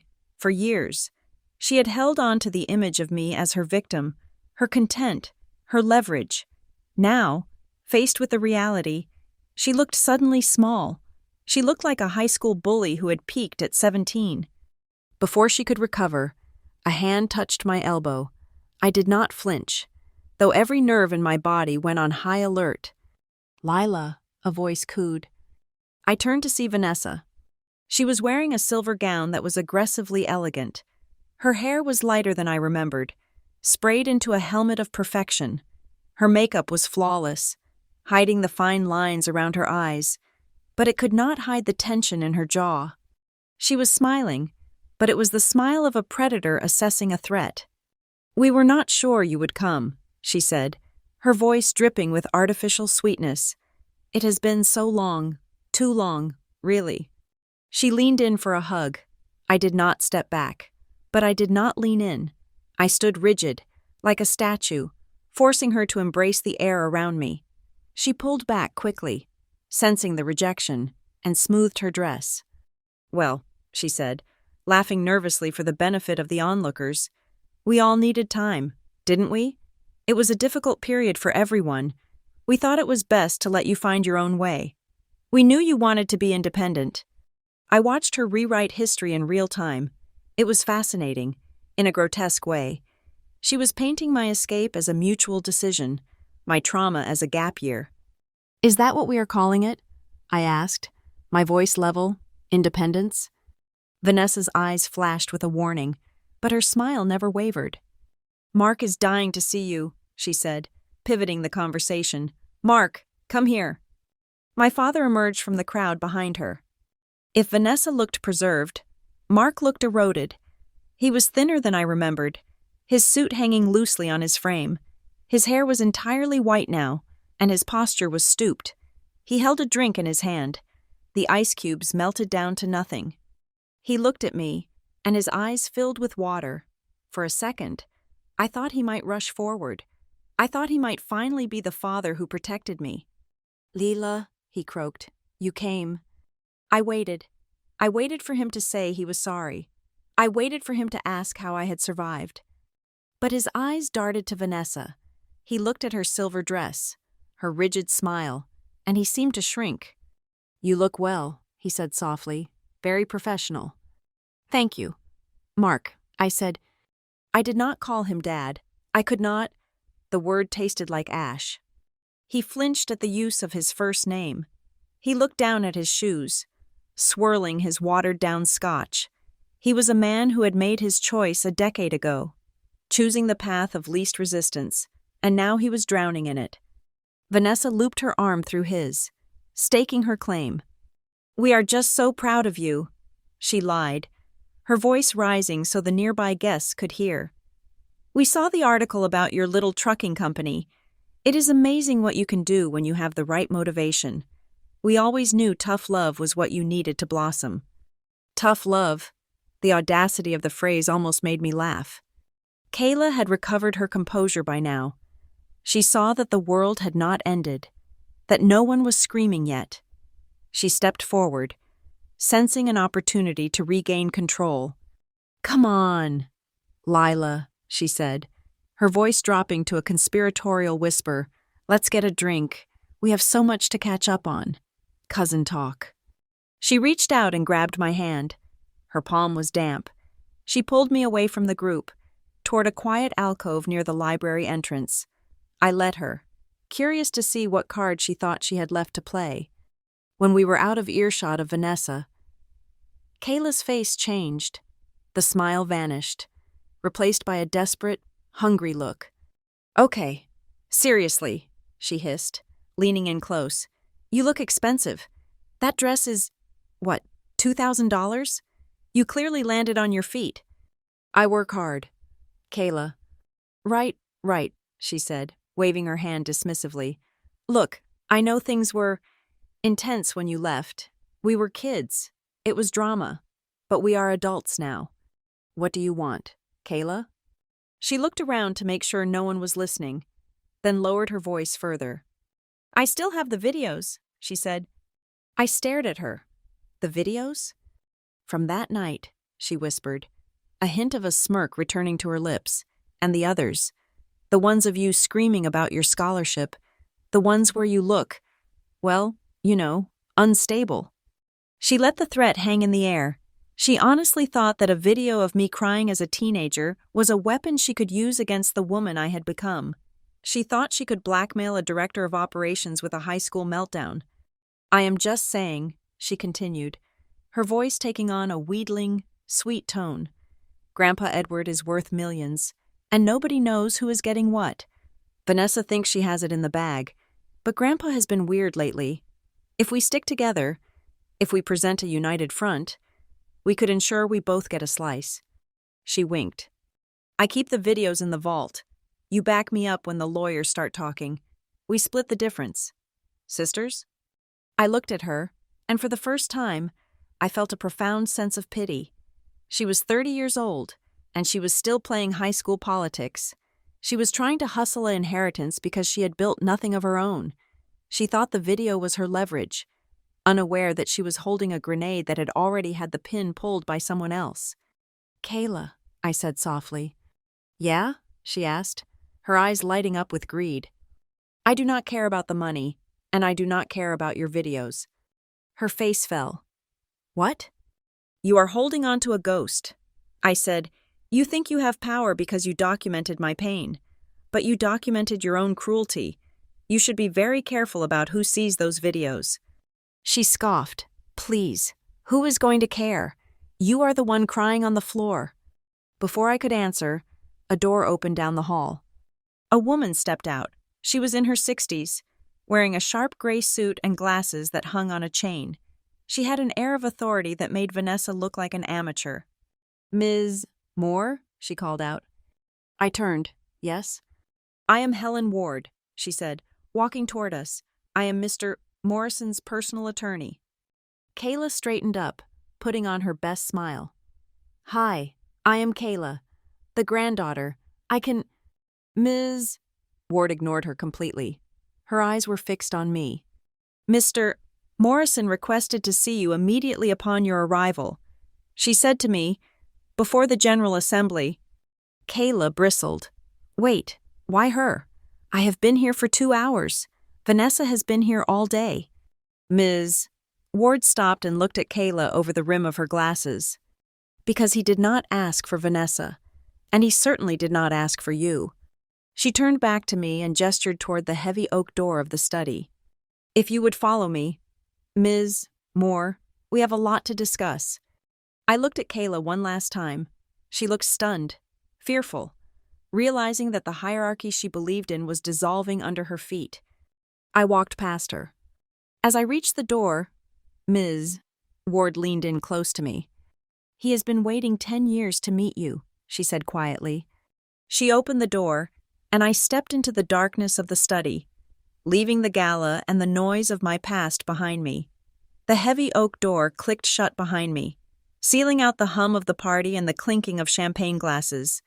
The silence in the study was absolute, smelling of leather, old paper, and the faint, ozone tang of warm electronics. The room was cavernous, lit only by the glow of the desk lamp and the ambient blue light emanating from the back wall. And there it was, the wall of screens. It was exactly as I had seen it in the photograph, a grid of 12 high-definition monitors. But now, seeing it in person, the scale was overwhelming. It was not just a security setup, it was an altar to omniscience. Sitting in the center of the room, dwarfed by the technology behind him, was Edward Morrison. He looked smaller than he had in the press photos. The stroke had taken a toll, pulling the left side of his face into a permanent, sorrowful droop. His hands, resting on the arms of his motorized wheelchair, were thin and spotted with age. But when he looked up at me, the eyes were alive. One was clouded with cataracts, but the right eye was a piercing steel gray, the same color as mine. "Hello, Lila," he said. His voice was raspy, like dry leaves skittering over pavement, but the diction was precise, or should I say, "Ms. Moore?" I walked further into the room, my heels sinking into the thick Persian rug. I stopped 3 feet from his desk. I did not sit down. "You know who I am," I said. "I know exactly who you are," he replied. "I know you founded Root Pulse. I know you drive a hard bargain with your investors. I know you changed your name 3 years ago because you could not stand the sound of ours. And I know you paid $2,000 for a car service today because you refused to let me pay for your plane ticket." He gestured with a trembling hand toward the chair opposite him. "Please, sit. My neck hurts looking up at you. You have grown tall." I sat. I kept my back straight, my hands folded in my lap. I waited. In negotiations, the first person to speak usually loses. Edward sighed, a rattling sound in his chest. "I owe you an apology," he said. "It is a sentence I have not said more than 5 times in my life, so you will forgive me if I am clumsy with it." "I do not want your apology, Edward," I said calmly. "I want to know why I am here, and I want to know about the screens." I gestured to the wall behind him. He turned his chair slightly, looking at the grid. "Mark told me you were difficult," he said, speaking to the monitors rather than to me. "When your mother died, Mark was lost, and then he married Vanessa. Vanessa has a way of curating reality. For years, they told me you were troubled. They said you were acting out. They said you were ungrateful, that you stole things, that you were a danger to the peace of the house." He paused. I believed them. I did not visit because I did not like conflict, and Mark assured me he was handling it. I was busy building an empire. I thought writing checks was the same thing as being a grandfather. He tapped a button on the control panel built into his desk. The screens behind him flickered. Then, 10 years ago, I had surgery, a pacemaker. I was stuck in this house, recovering. I was bored. I had just paid for that system to be installed in Mark's house. He thought it was for burglars. I told him it was for burglars. But really, I just wanted to see where my money was going. He turned back to face me. It was a Tuesday night, he said softly. I was sitting right here. I was testing the remote feed. I saw you come home. My stomach tightened. The air in the room seemed to grow thin. I saw the argument, he continued. There is no audio on those cameras. Lila, but violence does not need subtitles. He pressed another button. The central monitor on the wall changed. It was no longer showing a live feed of the driveway. It showed a timestamp from 10 years ago. I watched, frozen, as the scene unfolded in high definition. There was the kitchen. There was Vanessa, looking younger, her face twisted in rage. There was Kayla, leaning against the doorframe. And there was me. I looked so young. I was wearing that oversized hoodie I used to hide in. I watched Vanessa tear the paper. I saw the pieces drift to the floor. I saw myself drop to my knees. And then, I saw the shove. Seeing it on a screen was different from living it. Living it was a blur of pain and shock. Watching it was clinical. I saw the force of the impact. I saw my head snap back against the cabinet. I saw the slap. And then, Edward pointed a shaking finger at the screen. Look at the girl in the doorway, he commanded. I looked at Kayla. On the screen, Kayla wasn't just watching. She was holding her phone up. She was adjusting her angle. She was smiling. It was a small, tight smile of anticipation. I saw that, Edward whispered. I sat in this chair, unable to walk, and I watched my daughter-in-law beat my granddaughter while my niece filmed it for sport. The video ended with me on the floor, and the screen went black. I sat in silence, my heart pounding a slow, heavy rhythm. You saw, I said, my voice barely a whisper. You saw everything. I did. And you did nothing. Edward flinched. The accusation hit its mark. I called Mark, he said defensively. 10 minutes after you walked out the door. I called him and I told him what I saw. I told him I had it recorded. And? And he lied to me, Edward said, his voice hardening with contempt. He told me I misunderstood. He said you were hysterical. He said you had threatened Vanessa. He said you ran away because you were having a mental breakdown and that you would be back in the morning when you needed money. He looked at me, his eyes pleading for understanding. I wanted to cut them off then and there. I wanted to call the police, but then I hired a man instead, a private investigator. Why? I asked. Because I wanted to see what you would do, he said. The cruelty of that statement hung in the air. He had watched me suffer as a test. The investigator found you in Ridgeport, Edward continued. He sent me photos of you sleeping in that bus station. He sent me reports of you washing dishes at the Willow Grill. He told me about the room above the laundromat. He opened a drawer and pulled out a thick file folder. He slid it across the desk toward me. I opened it.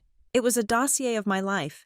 There were photos of me walking to the library in the snow, copies of my pay stubs from the diner, a printout of my first promotion letter from Lumatrack. There was even a photo of me standing outside the courthouse the day I changed my name. I watched you, Lila, he said. I watched you starve. I watched you work double shifts. I watched you build yourself from nothing. I watched you refuse to call home, refuse to beg, refuse to break. Why? I asked again, my voice trembling with anger. You could have helped me. You could have sent a check. You could have made it easier. Yes, he said, I could have. And if I had, you might have come back. You might have used the money to buy a condo and settled for mediocrity. But you did not need my help. You needed your hunger. He leaned forward, his gray eye locking onto mine. Mark is weak. Vanessa is a parasite. Kayla is a fool. If I had intervened, I would have just been another crutch. Instead, I let you become the only Morrison who is actually worth a damn. He tapped the file. 6 months ago, when I had the stroke, I realized I was running out of time. I looked at this family. I looked at Mark, waiting for me to die so he could pay off his debts. I looked at Kayla, waiting for a trust fund to fund her vanity. And then I looked at you.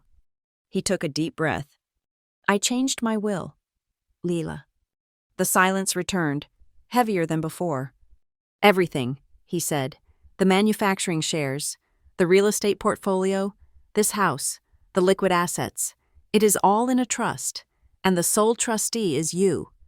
I stared at him. I did not feel triumph. I felt a strange, hollow vertigo. I do not want your money, I said. I have my own. I know. He smiled. A crooked, painful expression. That is why you are the only one I trust with it. Mark would spend it. Vanessa would hoard it. You will build with it, or you will give it away. I do not care. But it belongs to the person who earned it, not by blood, but by character. He sat back in his wheelchair, looking exhausted. But there is a condition, he said. Of course there is, I said coldly. Not for the money, he corrected. The money is yours regardless. The condition is for today, for this weekend. He gestured to the door. Out there, they are drinking my champagne and counting my days. Vanessa is telling everyone that you are the prodigal daughter returning to the fold. Mark is telling himself that he was a good father. Kayla is telling her followers that she is the heiress. He looked at the black screen where my trauma had just played. I am tired, Lila. I am tired of the lies. I am tired of the polite fictions we tell to keep the family together. He reached into his desk and pulled out a small, silver flash drive. This drive contains the footage of that night. It also contains the footage from the hallway where you left. And it contains the audio recording of the phone call I had with Mark, where he lied to protect his wife instead of his daughter. He placed the drive on the edge of the desk. We are going into the Great Hall in 20 minutes to read the preliminary terms of the trust. I have had the AV team set up a projector. He looked at me. I can play this, he said. I can show them exactly who they are. I can show the aunts, the uncles, the business partners, and the neighbors exactly what happened in that kitchen 10 years ago. I can strip them naked in front of the world. He paused. Or, we can leave it in this drawer. You take the money. We tell them you are the heir because of your business acumen. We let them keep their dignity, false as it is. We let them leave here with their heads high, even if their pockets are empty. He pushed the drive toward me. It is your story. Lila, it is your pain. I will not release it without your permission. Do you want silence? Or do you want the truth? I looked at the silver drive. It was so small. It was just a piece of plastic and metal. But inside it was the vindication I had craved for a decade. I thought about Kayla's threat in the hallway. I still have the videos. She thought she held the weapon. She had no idea she was standing on a landmine. I thought about Vanessa's fake smile. We knew tough love was what you needed. I thought about Mark. You look well. I reached out and picked up the drive. It was cold in my hand. If I play this, I said, I destroy them. They destroyed themselves, Edward said. The tape just lets them watch the replay. I closed my hand around the drive. I thought about the girl in the hoodie. I thought about the girl washing dishes at 4 a.m. I thought about the women I helped through the Junction Project. Women who had been beaten, silenced, and told they were crazy. I looked at Edward. I do not need to see them suffer to feel whole. I said slowly, I have built a life that has nothing to do with their opinion of me. Edward nodded, looking slightly disappointed. So, silence? No, I said. I stood up, gripping the drive tight. Silence is what allows them to do it to the next girl. I said, silence is what made Mark think he could lie to you. Silence is what made Kayla think she could threaten me in the hallway 10 minutes ago. I looked at the wall of screens. If we play this, I am not doing it for revenge. I am not doing it because I hate them. I am doing it because somewhere, right now, there is a girl standing in a kitchen being told that no one will believe her. I looked back at my grandfather. I want to be the proof that someone was watching. Edward looked at me, and his gray eyes shone with something that looked like pride, or maybe just relief. Very well, he said. He pressed a button on his desk, and the heavy oak doors unlocked with a solid thud. Help me with my chair. Lila, he said, it is time for the main event. The great hall of the Morrison estate was designed to make people feel small. The ceilings were 20 feet high, draped with crystal chandeliers that cast a warm, deceptive glow over the gathering.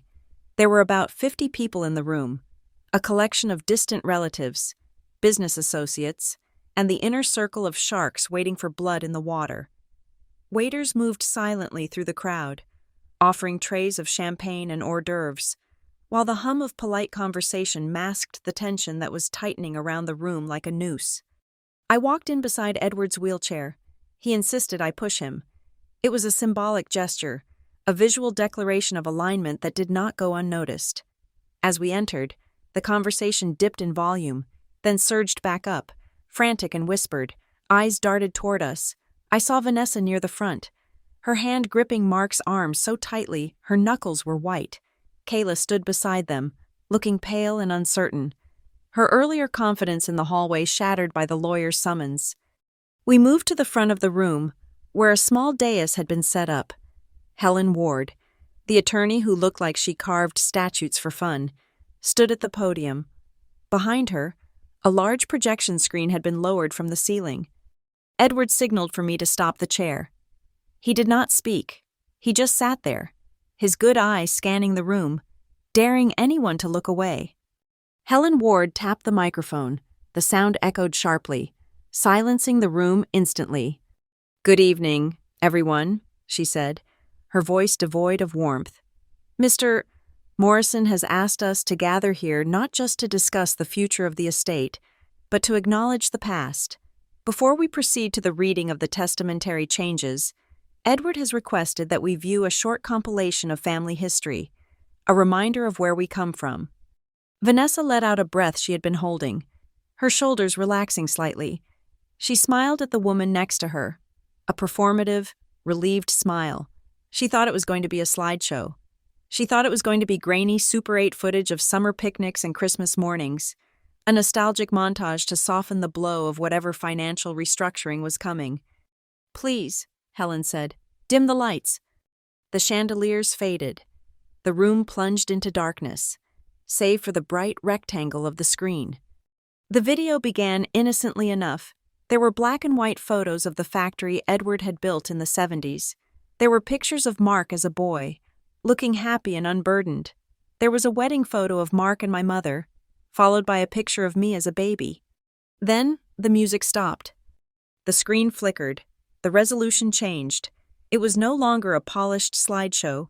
It was a digital feed, time-stamped with a date from 10 years ago, November 14th, 10:30 in the evening.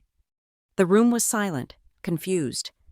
On the screen, the Morrison kitchen appeared. It was stark and bright. The angle was high, looking down from the refrigerator. I heard a sharp intake of breath from the front row. Vanessa appeared on screen. She was not smiling. She was screaming. Though there was no sound yet, she was tearing a piece of paper in half. Then she tore it again, and again. I saw the audience lean in. They recognized the woman in the silver dress standing in front of them. They recognized the kitchen. Then, on screen, Vanessa shoved the girl. She shoved me. The violence was sudden and jarring. The girl on screen flew back, hitting the cabinets. The woman followed, striking her. A murmur rippled through the room. Someone whispered, "Oh my God." Then the audio cut in. It was not the audio from the security camera. It was clearer, closer. It was audio recorded from a phone. "You owe us everything." Vanessa's voice boomed through the speakers of the great hall, distorted but unmistakable.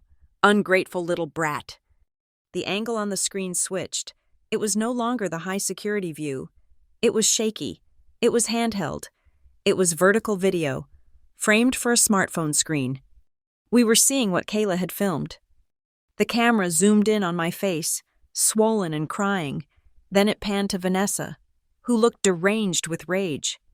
Then, the person holding the camera spoke. "This is gold," Kayla's voice said. "Clear as a bell. Do it again.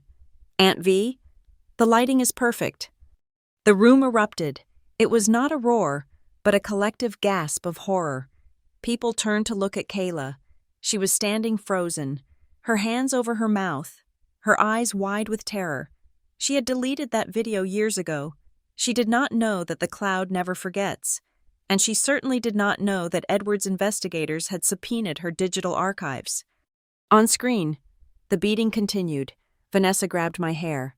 Kayla giggled. "I am going to caption this rebellious phase," the recorded Kayla said. Vanessa jumped to her feet in the Great Hall. "Stop it!" she screamed, her voice cracking. "Turn it off! This is out of context!" She turned to the crowd, her hands waving frantically. "She was attacking me. She was on drugs. We were trying to restrain her. It was discipline. You do not understand what she was like." But her voice was drowned out by the video.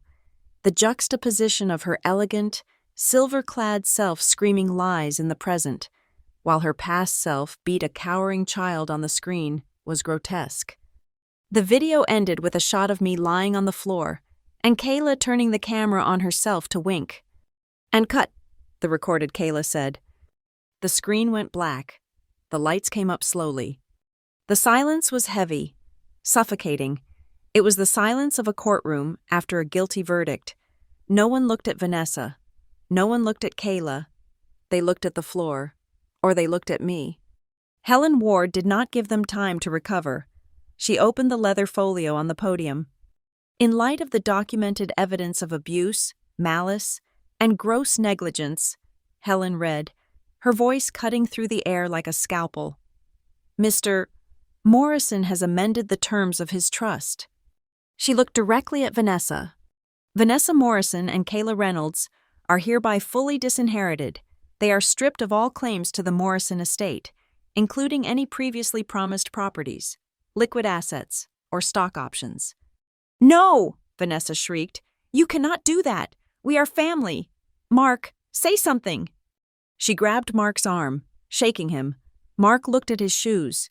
He looked at the screen where he had just watched his wife abuse his daughter while he slept in the other room. He pulled his arm away from her.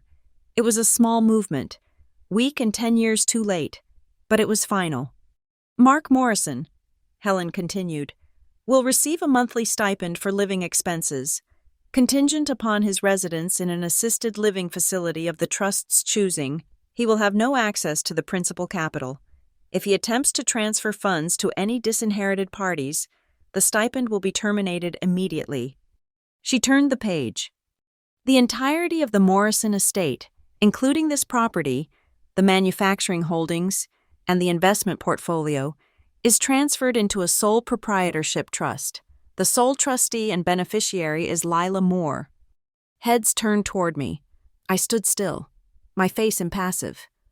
"The funds," Helen concluded, "are to be used at Ms. Moore's discretion, with a designated portion already allocated to the capitalization of Root Pulse Logistics and the expansion of the Junction Project, a nonprofit initiative dedicated to providing transportation for victims of domestic violence." The irony hung in the air. Edward was using the money Vanessa had coveted to fund the escape of women exactly like the one she had victimized. Vanessa lunged toward me. It was a desperate, animalistic movement. "Lila, please," she cried, tears streaming down her face, ruining her flawless makeup. "You do not understand. We were just scared. We were scared you were going to leave us. We loved you. You have to forgive us. Family forgives." Two large men in dark suits, security guards I had seen posted by the door, stepped in front of her. They did not touch her, but they formed a wall she could not pass. Kayla was shaking. She looked at the guests, who were now whispering and pointing. She looked at her phone, which was clutched in her hand. "Lila," she whimpered, her voice trembling. "You cannot release that video. Please, if that gets out. My brand, my sponsors. I will lose everything. The internet will destroy me." I looked at her. I looked at the cousin who had turned my pain into content, who had planned to monetize my trauma. I walked over to them. The security guards parted slightly to let me through. I stood 2 feet from Vanessa and Kayla. "I do not need to release the video." "Kayla," I said softly. Her eyes widened with a flicker of hope. "You won't?" "No," I said. I gestured to the room, to the 50 people staring at them with a mixture of pity and disgust, to the business partners who would never hire them, to the socialites who would never invite them to another gala. "The people in this room are the only world that matters to you," I said, "and they have seen it." I turned to Vanessa. "You said no one would believe me," I said, my voice steady. "You were right. They did not believe the girl, but they believed the tape." I turned my back on them. Edward was watching me. He gave me a single, slow nod. It was a salute from one general to another. I signaled to Helen Ward. She closed the folio. The meeting was adjourned.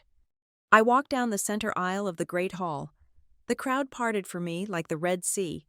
I did not look left or right. I heard Vanessa sobbing behind me, a jagged, ugly sound that echoed off the high ceilings. I heard Kayla trying to explain herself to an aunt who was turning her back. I walked out of the double doors and into the cold night air. The silence outside was beautiful. It was clean. It smelled of frost and dead leaves and the immense, open future. Marcus was waiting by the car. He opened the rear door. "Ready to go, Ms. Moore?" he asked. "Yes." "Marcus," I said, "take me to the airport. I have a company to run." But before I got in, I paused. I looked up at the stone archway above the entrance. The camera was there.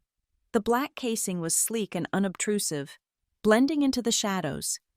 But the light was there. A tiny, rhythmic red dot. Pulse, pulse, pulse. I looked straight into the lens. 10 years ago, I had stood under a camera just like this one, terrified and invisible, believing that my truth would disappear into the darkness. I had believed that silence was my only option. But the machine had been running the whole time.